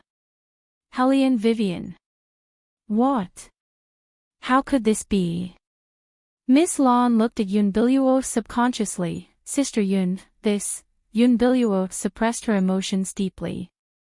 Her eyes were still red and pitiful. When you mentioned it in the beginning, I didn't take the appearance evaluation seriously, so I didn't pay much attention to it. Now that I think about it, it was indeed my negligence. As she spoke, she raised her head and looked at Hellion Vivian. After all, I'm in the wrong. It's right for the princess to blame me. However, I didn't have the intention to pretend to be the first place. Sister Lan and the rest didn't think so as well. Please don't misunderstand, princess. This sentence sounded like an apology, but in reality, it was just saying that Wei Wei had misunderstood her and wronged her. Hellion Vivian smiled. Her eyes were cold and her voice was calm. Miss Yun, you and I both know what the truth is. If you go overboard with your acting, be careful that you won't be able to clean up the mess. When Yun Biluo heard this, her eyes reddened and tears were about to fall. However, at this point, those who were standing below the stage could also see the truth. Of course, there were also those who were confused. They thought that Yun Biluo was wronged but did not explain clearly, resulting in such a misunderstanding. However, no matter how she pretended to be innocent, it was useless. The well-deserved number one was Hellion Vivian. Hellion Jiaoer knew that if she didn't say anything now, Hellion Vivian would steal all the limelight, so she put on a fake smile and said, "Big sis, since you already know that you're number one in the facial evaluation, why didn't you reveal your face and serial number? We were all worried about you for a long time." This sentence was obviously a trap. No matter how Hellion Wei Wei answered, it would smear a layer of black on today's victory. This was exactly what Hellion Jiaoer had in mind. However, Hellion Vivian curled her lips into a smile. Naturally, I have my own reasons for not revealing my face and serial number. It's because I discovered something. Ever since the day the results were released, someone has been trying to stop me from coming to today's selection. They even wanted to get rid of me directly. I also caught a few people. I can bring them here and ask them who sent them to investigate me. I want to know who the mastermind behind this is. Little seventh prince. Third sister-in-law, I'm here. Little seventh prince appeared from the crowd with a fierce look on his face. He held a meat bun in one hand and a dog-beating stick in the other. He drove a few yamen runners to the stage. Not only Hellion Jiaoer, but even Lord Liao also panicked when he saw those bailiffs. He quickly stood up and said, "How dare you? How dare you make trouble for the princess consort? Someone, take these people away. Beat them hard." Wait. Hellion Vivian stopped him. Her voice was neither fast nor slow. "Official Liao, I haven't asked them yet. Why are you in such a hurry?" For some reason, at that moment, Liao Wuliang actually felt that the aura emitted from this young girl was exactly the same as the third prince that he didn't want to provoke. At this moment, Beligaju was sitting in his original position. He supported his chin with one hand and looked at this scene casually. There was a playful look in his eyes. His prey was playing again. This was good. When she was done, he would deal with those who should be dealt with, big sister. Helian Zhao Air also became anxious. In front of so many people, especially in front of the third prince, whom she once admired the most, if those people really sold her out, then the image that she'd painstakingly restored in the capital for so many days would also disappear. After she finished calling out eldest sister, she again softened her voice. This kind of people, what are you keeping them for? They are a bunch of people who don't do anything. You also know that they are people who take the public grain. Helene Vivian looked at her with her arms around her shoulders. Since you are so smart, you should be able to see that they are wearing the same clothes as official Liao's men. Moreover, as far as I know, just yesterday, you met with them. Why are you pretending that you don't know them today? Helene Zhao's eyes shook violently. Big sister, what are you talking about? I don't understand at all. You don't understand. Helene Vivian laughed. Then, she stretched out her left hand and snapped her fingers. With a swoosh sound. The mercenary in black knelt in front of her. Tell me what you saw in the past 2 days. Yes. The mercenary was wearing a half mask and said in a low voice, ever since young master got the number, Helene Zhao has been asking these people to search for young master's whereabouts. She even thought that young master was just a village girl. She had personally ordered them to kill the weeds and get rid of the roots when they see you. When everyone heard this, there was an uproar. Helene Vivian looked indifferently at Helene Zhao who was standing in front of her. I am just a little prettier than you and you want to kill the weeds and get rid of the roots. Madame Su really raised a good daughter. You. Helene Zhao took a deep breath. She knew that this was not the time to fight head-on. Tears fell from her beautiful eyes. Big sister, think about it carefully. What are these people's identities? You saw it yourself. They are all yamen runners. Even if I am the second miss of the general's residence, I can't command these yamen runners. Helene Vivian raised her eyebrows. You can't command them, but there is someone who can. What do you think? Lord Liao. This official knows nothing about this matter. Liao Wuliang's forehead overflowed with sweat. Princess Consort, you don't know. These yamen runners only obey on the surface but disobey on the inside. Sometimes, I don't even know what they do. Helene Vivian smiled. In other words, this matter has nothing to do with you and Helene Zhao. They made the decision themselves. Lord Liao, do you think I am a fool? As for why you allow your subordinates to be ordered around by Helene Zhao, I think this reason should be made known to your wife. That would be good.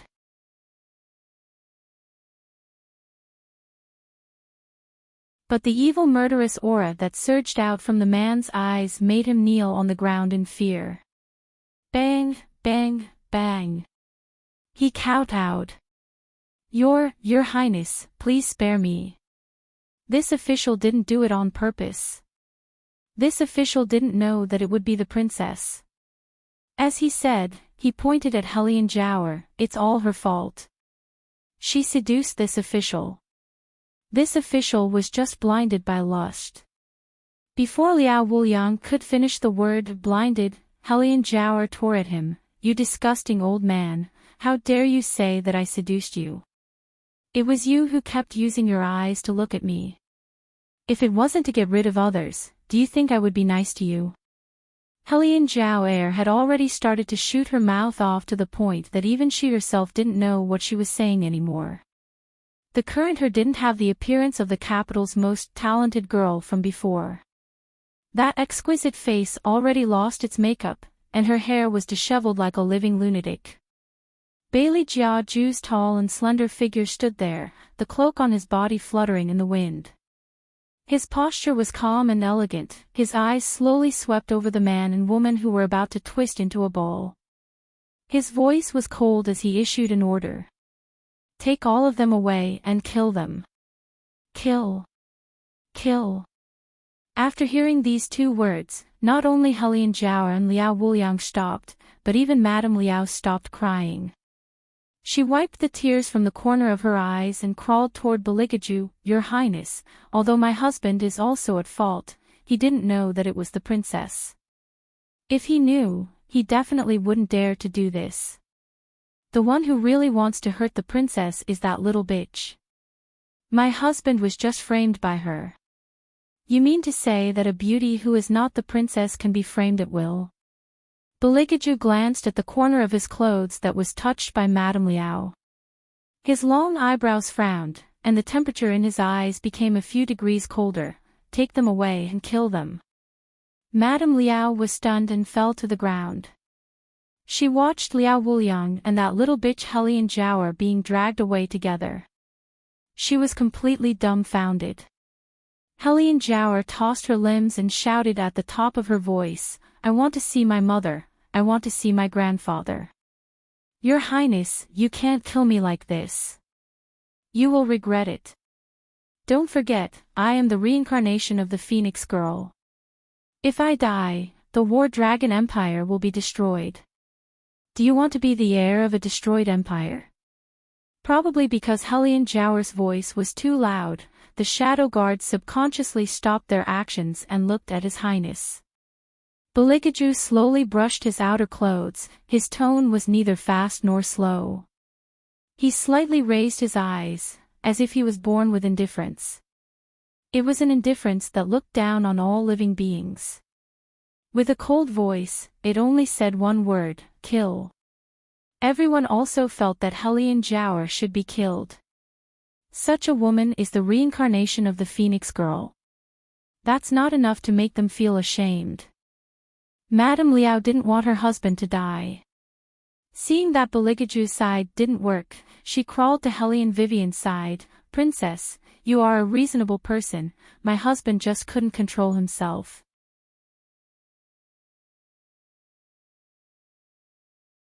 Chapter 429. Madame Liao. Helian Wei Wei's voice slowly interrupted her. Liao Wuliang is an official of the imperial court, but he used the power in his hands to persecute the harem girls on behalf of others. Just based on this point alone, his head should be chopped off. This is not something that can be controlled. Anne. Helian Vivian paused and said clearly, back then, when my mother's husband was snatched away by your good friend Su Yan Mo, what did you say? You didn't care if my mother was seriously injured, went to the general's residence, pointed at my mother, and asked my mother to give up her position to your good friend. Madame Liao, after so many years, you lived a carefree life, but when my mother was mentioned, you scolded her as a jealous woman. How you and Su Yan Mo framed my mother, the heavens are watching and people are living. It was not that he did not want to take revenge, but that the time had not yet come.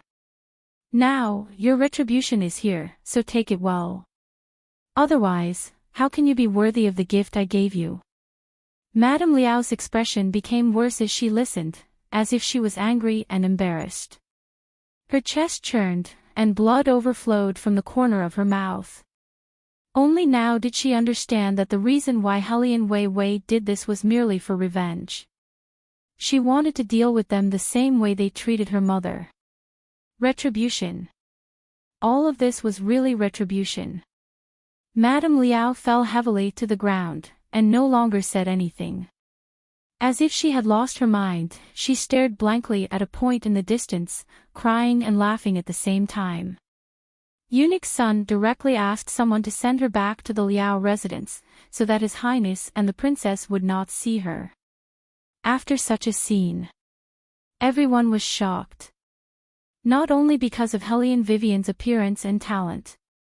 Also, the thing that they believed in back then was actually false. Master Hellion, who was regarded as a jealous woman, was the most miserable one. The true love that they pitied turned out to be a pair of scum and a bitch. And Madame Liao, in their hearts, Madame Liao had always been the image of fighting for justice for others. Unexpectedly, she was not fighting for justice, but because her own people were in the wrong, she wanted to slander others first. At that moment, some people were silent. Especially when they saw the girl standing on the stage, facing the wind. They felt guilty from the bottom of their hearts. There were also some people who did not care about this at all, such as Yunbiluo. She was very smart. She knew that in this situation, it was useless for her to say anything. She might even get herself into trouble. Therefore, she lowered her eyes at the right time, minimizing her presence as much as possible. Her hands clenched tighter and tighter. Everything had been planned out well. Yunbiluo did not expect that the Hellion Jiaoer would be taken away because of this. Now, Hellion Vivian had one.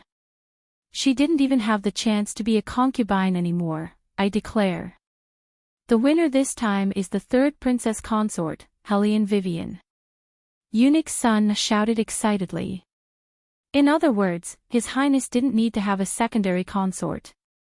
In the end, it was still the princess consort who was more powerful. Eunuch's son thought happily, only to find that as soon as his voice fell, an unknown uproar came from the crowd. What is that? It looks like roses. So many roses. 10 cars. Wait. It doesn't look like just roses. And weapons. Just when the crowd was still confused, Hellion Vivian leaped. Her palms moved slightly, and all the wind obeyed her command. A breeze blew, and rose petals flew into the sky along with her robe. When the petals rose, her left hand was in the pocket of her robe lazily, and her right hand was holding a big bouquet of roses. Her long chestnut hair was evenly spread over her beautiful face, and her small earlobes were adorned with shiny silver studs. Beligaju raised his eyebrows and looked at her. There was a slight curve at the corner of his mouth, with a seductive look of confusion. Hellion Vivian looked at him and smiled faintly. Then she knelt on the ground handsomely. All the petals moved with her movements, like a shower of flowers, flying and dazzling. At that moment, Beligaju seemed to hear the beating of his blood. What is she doing? Everyone was stunned by the scene in front of them. As long as they stretched out their hands, they would be able to touch the beautiful rose petals. The fragrance of the flowers was everywhere, and it felt like they were in a dream. Most importantly, why did the princess consort hold a big bouquet of roses and kneel in front of the third prince? Eunuch's son didn't understand, so he gave a look to the little seventh prince, hoping that his little master would tell him something. But from the beginning, the seventh prince only had eyes for food. Now he was like a little tiger waiting for an opportunity, looking at the petals that were close to him. Which one would he grab to eat? In the whole world, perhaps only young Master He knew what Hellion Vivian was thinking. It was just to chase after his wife. You didn't hear wrongly, it was to chase after his wife. Cough. Hellion Vivian first cleared her throat, then laughed. Her midnight eyes had an indescribable affection. I have something to give you. If you accept it, you will be mine in the future. No matter if you are poor or rich, no matter if you live or die, you can only belong to me. How about it? Beligaju looked at her.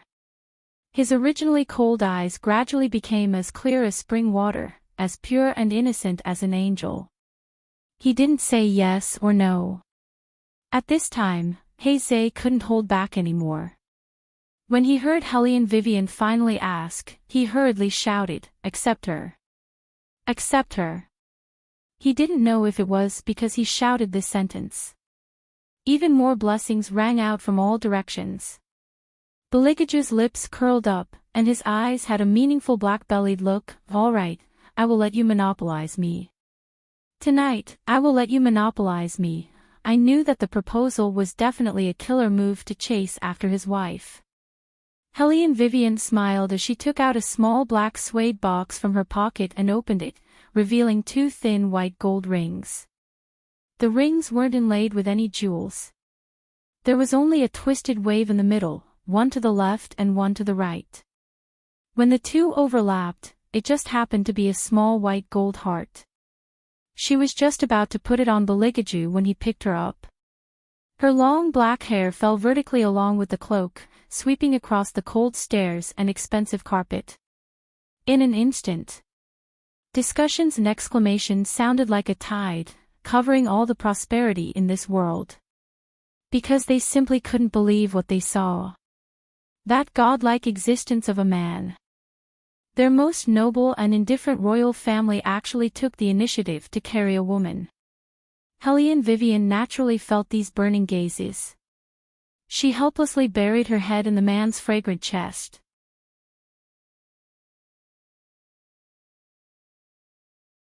Chapter 430. Beligaju hugged the person leaning against the bookshelf. As proud as he would never tell the person in his arms that he was the one who couldn't let go. It was like a person who had been crawling in the dark for a long time suddenly coming into contact with the first ray of sunlight. It would be scorching and dazzling. Instinctively, he wanted to hold on tight and never let go. The fierce collision brought out a sweet numbness that made Helene Vivian tighten her grip on the stack of books. The rice paper fell all over the floor. She could hear the noise behind her, but she couldn't care less. Ultimate happiness was more important than anything else. Understanding each other made them closer. They even fell in love with the feeling of being so close to each other. The servants outside were also smart. They pretended not to hear anything even if they heard anything. There were also ministers who came to look for them. After all, such a big thing happened outside and the Hellion Jower was beheaded just like that. Whether it was the general's residence or Prime Minister Su's side, it would not be peaceful. However, those who dared to say anything to Beligaju were Hellion Jower, after all, had committed the crime of deliberately killing the princess. Apart from the elders of the four influential families, no matter how much trouble the rest of them made, they would not be able to stir up any big waves. Su Yen Mo was about to cry her eyes out. She couldn't even enter the palace. It had only been 2 months, but the Su family had unknowingly fallen to such a state. Madame Su slowly realized that the power that once belonged to her was disappearing bit by bit.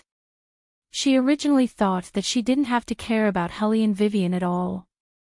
Even if she had Marshal Qi, even if she had become the third princess consort. However, she was just a little orphan.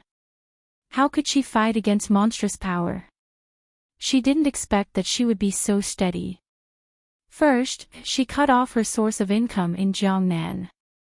Then, she used the weapon manufacturing incident to give her father a huge setback. Since that day, the 3 words, Prime Minister Su, would cause a burst of laughter in the imperial court. Now, that little bastard actually. How dare he kill her most precious daughter? Su Yenmo's eyes reddened. Everything happened too quickly. They didn't have time to think of a solution or use their connections. What could be more cruel than a white-haired person sending off a black-haired person before her own death? It was all because of that little bastard. If it wasn't for her, how could the mother and daughter have fallen to such a state?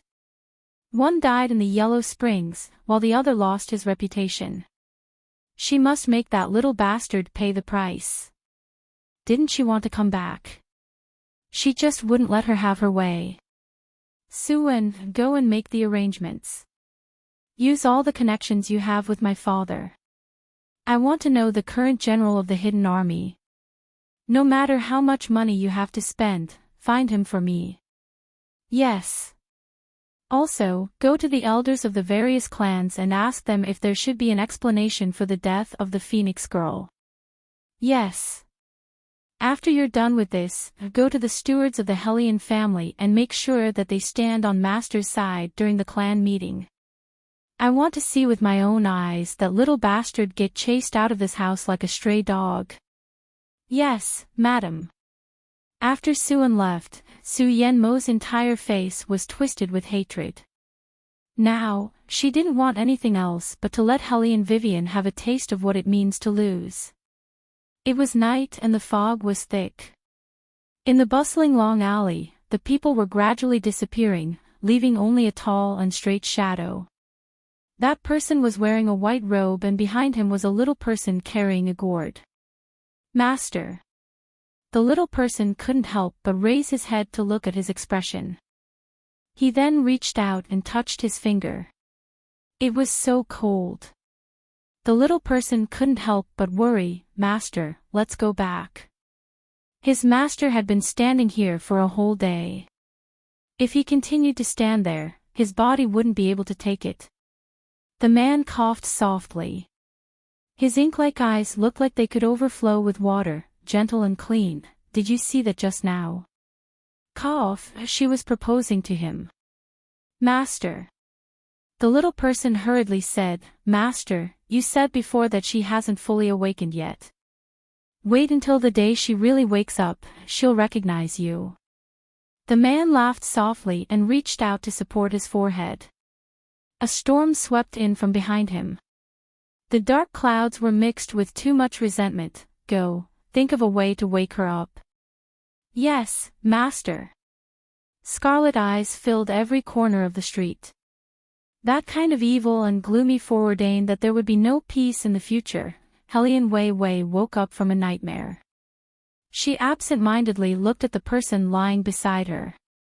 That handsome face, under the thin light of dawn, seemed to have become somewhat unreal. Hellion Vivian looked at him for a while, then raised her finger and poked. Belikaju's long eyebrows furrowed. Just as he was about to tell those who disturbed his peace to scram, just like before. As soon as he opened his eyes, he saw Hellion Vivian in his arms. A man who had just woken up was the sexiest and deadliest. Hellion Vivian didn't fully understand this saying before. Now that she saw His Highness, she realized that there was actually a man in this world who made her want to pounce on him the moment she saw him. What do you want to eat later?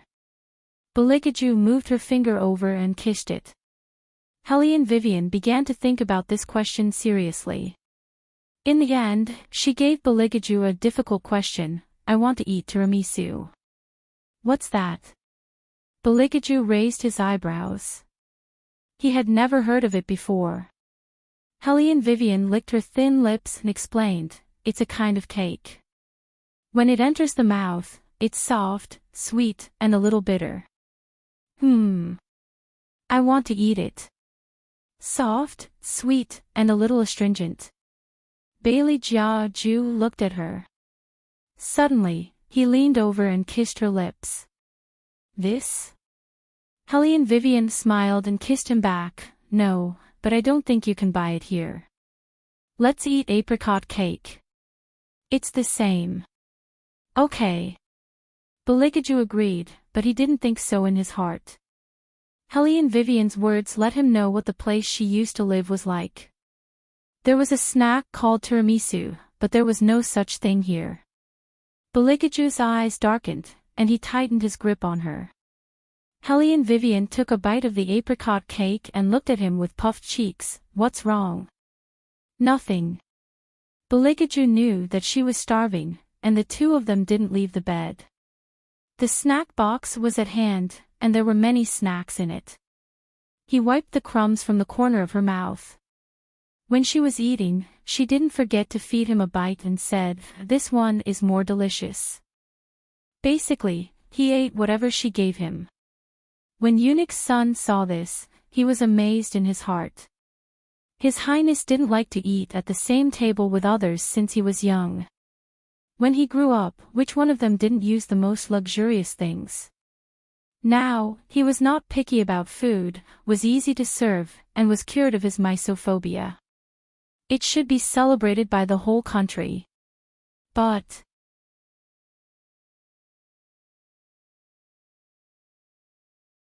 Chapter 431. Eunuch's son found that he was wrong. His Highness was only obsessed with the princess. When it came to them, it was the same. Get rid of them, don't get blood everywhere. Beligaju stood outside the palace and wiped his fingers with a white handkerchief. He looked at the people kneeling on the ground. In the future, don't let this Highness hear the words bring disaster to the country and its people. Yes, yes, the eunuchs in charge were so scared that their legs turned to jelly. When they looked at the face of the royal prince, they saw that his expression changed every minute. That faint smile, it was obvious that the princess had come. They knew the rules and immediately retreated.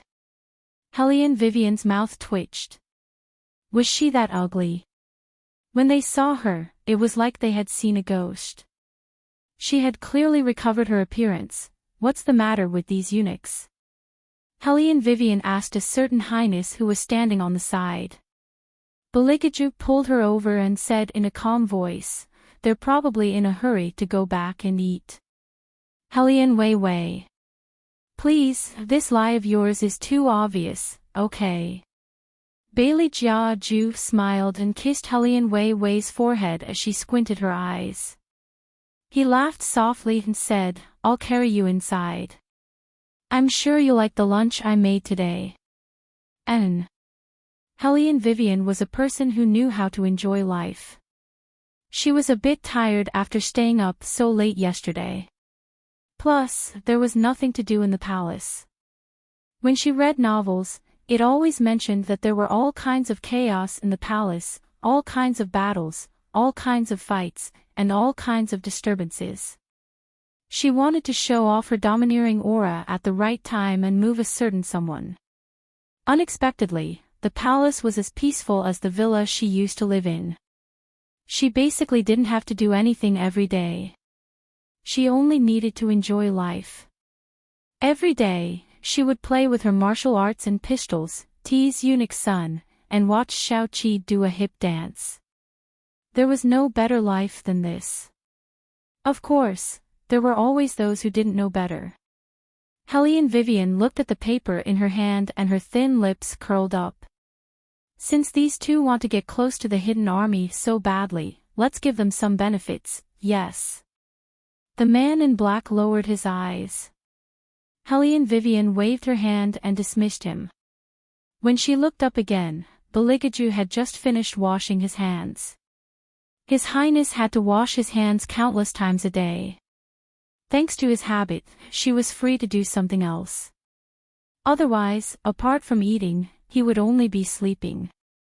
She couldn't help but suspect that his Highness was raising her like this. Was he planning to slaughter her like a little pig and stew her into soup one day? Beligaju heard her thoughts and smiled evilly. You're like this. Even if you're cooked and eaten, it's not as tasty as it is now. Don't let your imagination run wild. Eat more. Why did she feel like she was being attacked again? Helene Vivian didn't feel uncomfortable being held in Beligaju's arms. Anyway, she was used to it. These 2 days, he carried her here and there. His posture was so handsome that she was happy and relaxed. When it came to things like being fed, Beligaju treated her like he was raising a daughter. She couldn't eat this, eat less that, eat more fruits, and so on. Often, Helene Vivian would feel sleepy as she ate. She yawned and said, "I'm not full yet." Beligaju hugged Helene Vivian and closed his eyes. His voice was clear and noble. "If you want to sleep, I'll ask them to make red bean pies for you later." Helene Vivian nodded and closed her eyes. Pies are good. I love them, yes. I love them too. Little seventh prince stood beside the bed and nodded his head heavily. Beligaju got up and put his outer robe on Helene Vivian, who was sleeping soundly. He looked at little seventh prince condescendingly. "What's the matter?" "Third brother, I also want to eat red bean pies." Little seventh prince vigorously fought for his own benefits. Beligaju slowly buttoned his shirt. His voice was unhurried. If you don't say what's the matter, you won't have a share of the pies. Little Black that I picked up some time ago is gone. The Little Black that little seventh prince mentioned was the very mighty and domineering magical beast that could flatten the entire White Academy with a stomp of its feet. Beligaju picked him up and put him on the wooden chair. It's injured. Of course it will go back. I haven't fed it dragon meat yet. Little seventh prince expressed that he was very unwilling to accept this outcome. I still want to ride it and go to the deep sea to hunt dragons. Beligaju glanced at him. You want to grow out those 2 teeth of yours before you think about hunting dragons. Little seventh prince was recently growing out his teeth. When he smiled, one could see the missing part. That scene was very comical. All the servants found it funny when they saw it.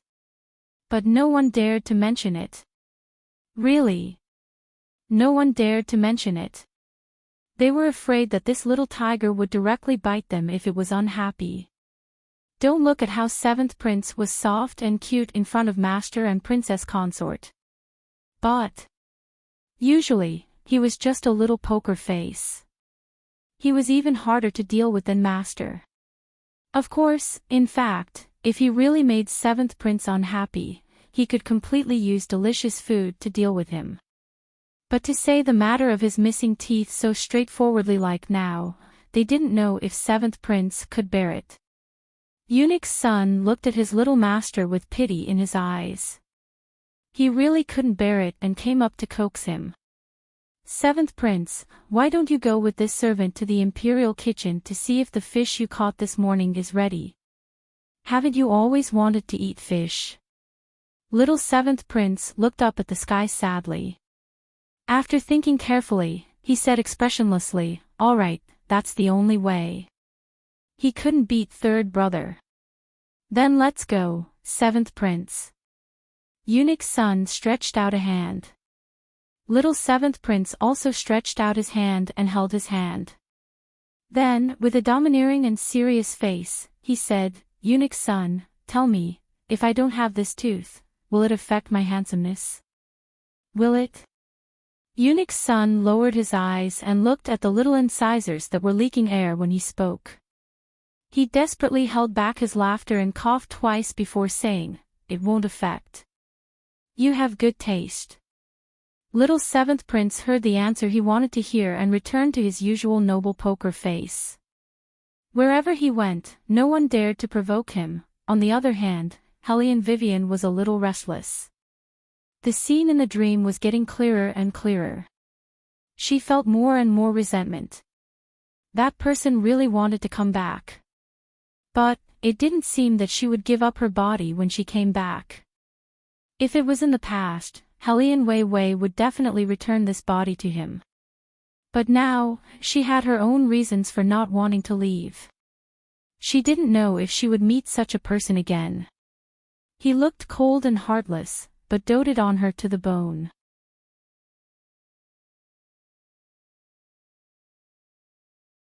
Chapter 432. Pitter-patter. Raindrops fell on the wide leaves. Eunuchs and palace maids were walking back and forth in the imperial garden. There was only a remote area that was specially blocked by a few shadow guards. In the quiet pavilion, the retired emperor stood with his hands behind his back. He glanced at his favorite grandson and said, "Ah, Ju, tell me the truth. That girl, Wei Wei, has her body been taken over?" After the death of the Hellion Jiao, the people of the 4 great families completely lost their composure. They insisted that the new princess was possessed and used all means to confuse the world. Even the royal family killed the Phoenix girl for her. They would face the fate of being destroyed in the future. Now that things had escalated to this point, he had to ask. Now that the Dragon War Empire was still in his hands, he was the one who coordinated all the forces involved. He could do anything according to Ah Ju, he could do whatever he wanted. But, if it was a possessed person, the retired emperor lowered his eyes. He really didn't know what he would do. She's not. Beligaju's tone was indifferent, his expression didn't change. She's just a little smarter than before. Such a small thing actually became a topic of gossip.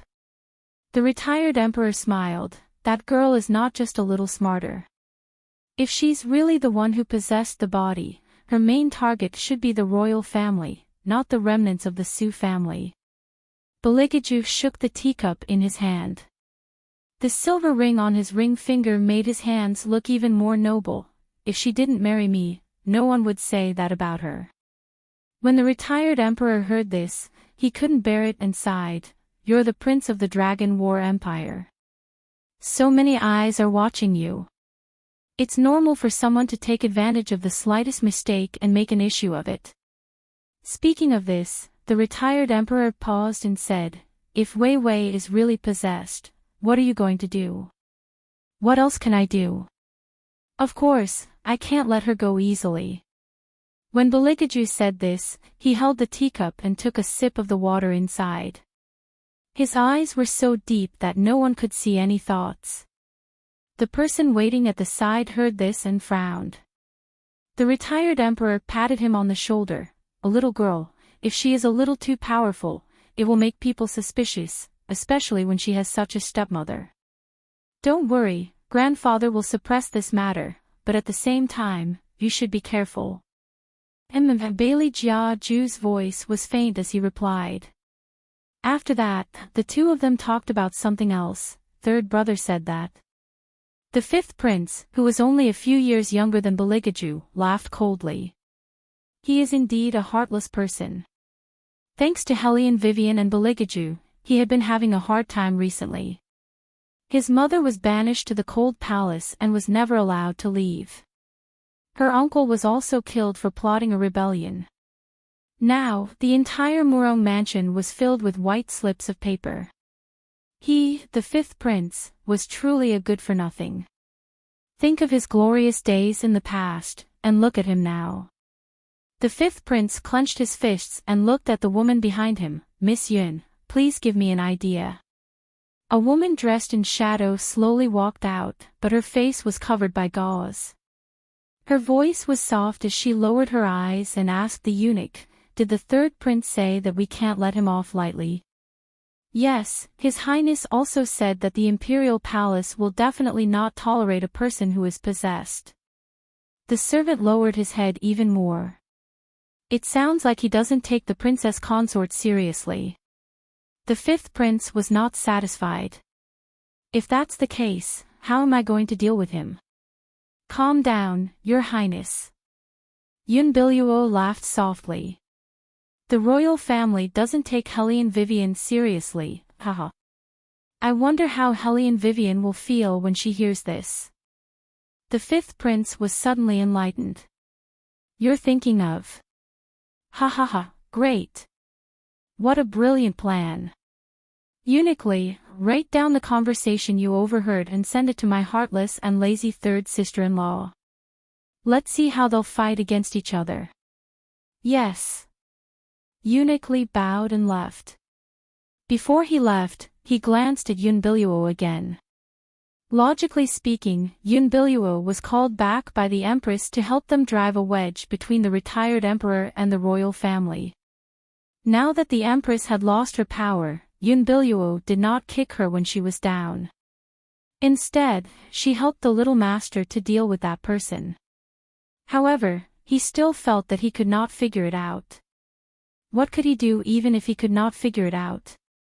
He had to take a gamble before the retired emperor sent the little master to the frontier. Only then would he have a chance to survive. Dusk. Beligaju, who was dressed in white and black, was sitting in the south study room, reading the memorials in his hands. The ancient scrolls in his hands always gave off a different vibe. No one would believe that those hands could be so ruthless when it came to killing. Your Highness. An official who was kneeling in the south study room did not dare to stand up after such a long time.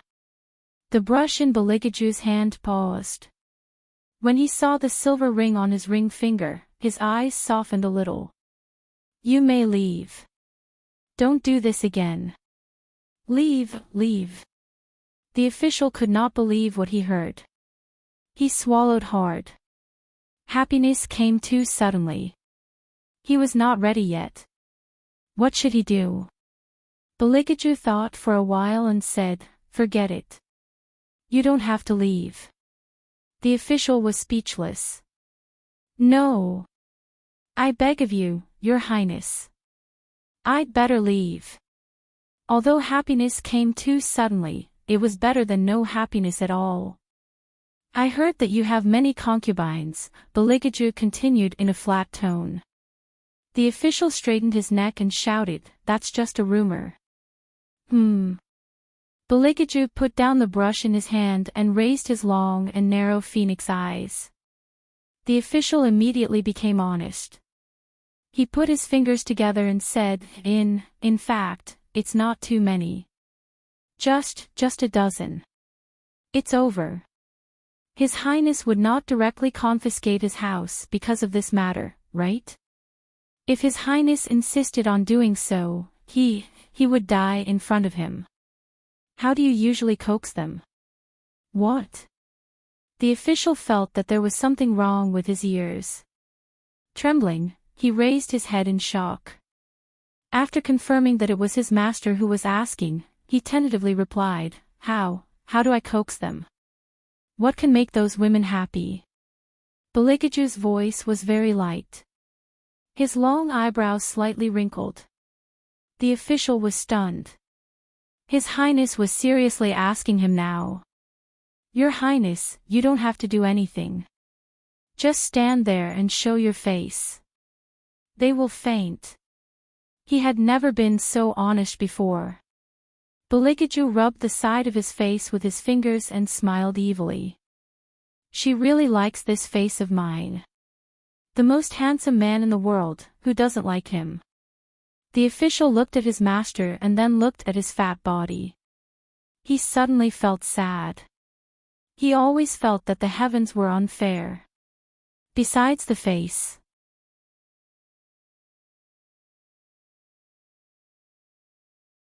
Chapter 433. Apart from the face. Money. The official had never seen his master so easy to talk to, so he was instantly excited. "Your Highness, think about it. This humble subject looks like this, so why are there still people throwing themselves at me one after another?" Beligaju faintly glanced at him. "Isn't it because those people are blind?" Official, he was wrong. Even if His Highness was abnormal, his poisonous tongue was still there. Because of this humble servant's identity. When the official said this, he was a little shy. "I am in charge of the national treasury, so I will always have some money on hand." Beligaju's voice was low as he hummed. After the official said this, he was a little regretful. He thought to himself, "Oh my God! How did I tell him all my secrets? Is this His Highness' new way of interrogating people?" The official glanced at Beligaju with uncertainty. How could Beligaju not see through his thoughts? He slowly turned the ring on his ring finger and smiled coldly. "Today, I don't intend to kill anyone. However, if you continue to be so hesitant, maybe I will change my mind." Your Highness, don't be angry. This humble servant will continue. The official wiped the cold sweat on his forehead and said, "When it comes to money, you have to know how to spend it. If you give them money directly, they may not like it much. You have to give them a part and use a part. For example, this humble official would always bring this humble official's new wife to Drunken Village at night and book a private room. She would order whatever she wanted to eat. Then, we would take a stroll around Buyun Manor and buy whatever new silk, satin, or headwear she fancies. In short, I'm buying it for her." Beligaju's slender fingers tapped on the ancient book, and his whole body was noble. "That's it? That's basically it." In any case, he felt that money was omnipotent when used well. Beligaju closed the ancient book, and raised his eyebrows. "It's simpler than I thought." "What is simple?" The official was confused. He listened for a long time, but he didn't know what the master wanted to do. Could it be, suddenly, the official seemed to have thought of something. His eyes swept over his master's fair and slender hands, and he immediately understood. His Highness was most likely asking for the Princess Consort. His guess was right. Beligaju was indeed doing this to make Hellion Vivian happy. After not going to White Academy for so many days, she must have been bored by herself. He had never forgotten how much she didn't like to be tied down and free. In order to dispel her thoughts of leaving the palace, the problem had to be solved from the root. Hellion Vivian had no idea what was going on. When she saw him walk in, she stretched lazily as usual. Then, she stuffed the snack she had chosen into his mouth. Hugging the snack box, she smiled. A new discovery. How is it? Yes, it does. It smells like mint. Beligaju reached out and pulled her over. He held her in his arms and sat on the chaise lounge naturally. We'll go out for dinner. You go and change your clothes. Hellion Wei smiled. Okay. Men's clothing or women's clothing? Men's clothing. Since that day, he didn't want her to appear on the street. She was too good at attracting bees and butterflies. Hellion Wei responded with a yes. After a while, she walked out in a white dress. Her face was beautiful, and because she was wearing men's clothing, the mole under the corner of her eye always gave people a kind of charm that they wanted to look at again and again. Beligaju looked at her for a long time. His long eyebrows wrinkled, and then he waved his sleeve. She didn't know what it was, but it was on her face. It's okay now. It's okay. Hellion Vivian looked at the face in the bronze mirror that couldn't be any darker. She couldn't help but wonder where His Highness's aesthetic standards were. Before she could ask, Beligaju had already bent his head and kissed her hard. It was a little overbearing, but also a little gentle. A kiss was like a storm, as if it couldn't blow her into the boundless sea. She could only hold on to him tightly, holding him, and constantly gasping for breath. I really don't want you to go out.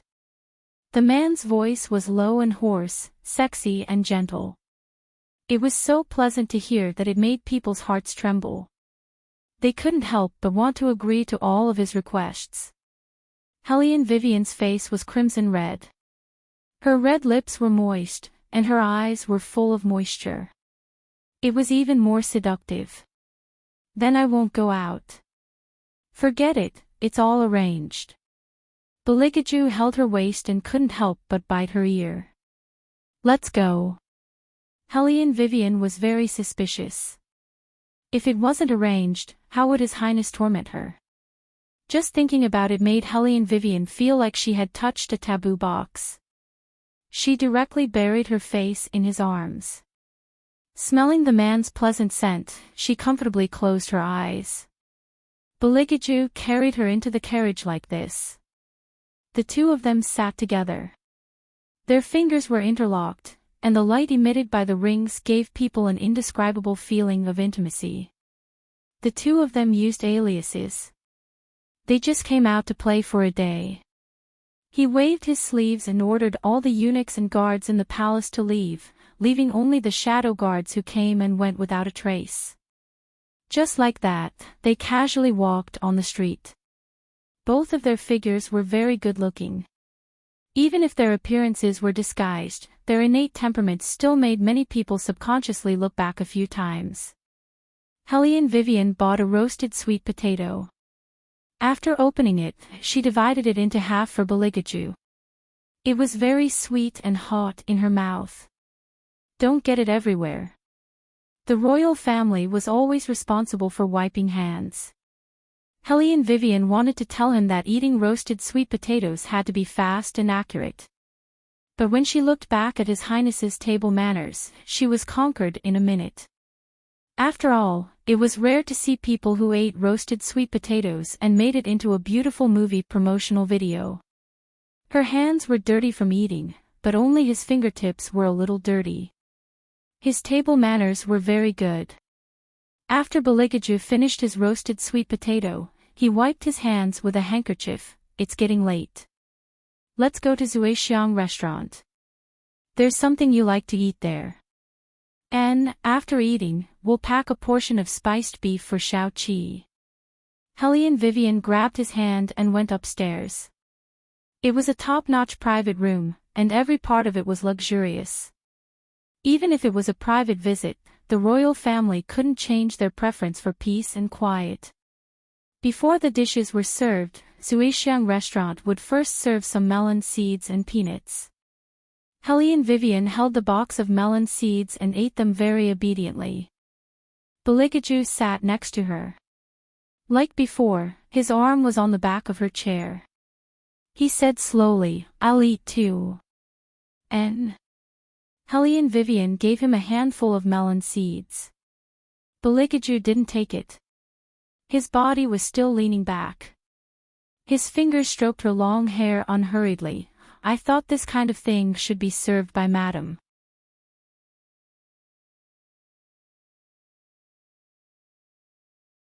Chapter 434. Hellion Vivian looked at Beligaju's smiling almond-shaped eyes and raised an eyebrow. Then, she popped a melon seed and sent it to Beligaju's mouth. His thin lips slightly opened, and she didn't know if it was intentional or not, but the tip of his tongue swept across her fingertips. He chuckled and said, "The taste is not bad." Hellion Vivian wanted to avoid it, but he held her waist and said, "Eat a few more. The dishes haven't been served yet." Hellion Vivian had no choice but to continue popping melon seeds for His Highness. But the next one, before she could put down the shell, he kissed her directly, letting the melon seed between his lips flow between the two of them. He didn't pry open her lips like before. Instead, he gently nibbled on it and said in a low voice, "Just like this, so seductive." Hellion Vivian didn't need to look at herself to know what state she was in. But his fingers were still undoing her robes, and his hot breath hit her, burning her legs. "Didn't I tell you before that you look even more attractive in men's clothing? Don't do it here." Hellion Wei's eyes were watery from being rubbed by him, and her voice was a little shaky. Shoot, Beligaju picked her up and kissed her behind the ear, but he didn't really want to do anything here. The two of them were intimate for a while. Only then did he let her go and feed her some water. Hellion Vivian's fingers were weak because of that intimacy, and the corners of her eyes were still red as she leaned into his arms. The dishes were all ordered, and Shadow was in charge of delivering them. It wasn't much different from the palace. The main thing was that the two of them didn't like crowds, so they were more casual. They didn't need to let others see how loving they were, so everything was more relaxed. Like now, Hellion Vivian was leaning in Beligaju's arms, like a little hamster eating the food that His Highness gave her. The table was full of delicacies, and the small jar of pork ribs was still warm, not to mention the braised prawns. Every dish was very appetizing. In the past, Hellion Vivian found it troublesome to eat prawns. Now, watching a man peel prawns was like watching an aesthetic scene. Delicious. Beligaju looked at her slightly puffed cheeks and smiled. Hellion Vivian put a prawn in his mouth and chuckled, "It's delicious." The dinner lasted for almost 2 hours. In the end, Hellion Vivian felt a little sleepy and kept yawning. When she walked through the hall, she saw that some of the things that women couldn't eat were eaten by the men. Therefore, she tugged at His Highness's hand and showed it to him. She meant that he should learn from it in the future. Bailey Jiaju gave her face and glanced at her. Then, he looked back at her and said in an indifferent tone, "I do want to eat your leftovers. The point is, Madam, when have you ever left anything behind?" Hellion Vivian, it seemed that, indeed, she had never left anything behind. Why did she feel that she was being mocked again? "I don't eat much either." Hellion Vivian felt that she had to clear her name. Beligaju nodded and hugged her. He was very insincere.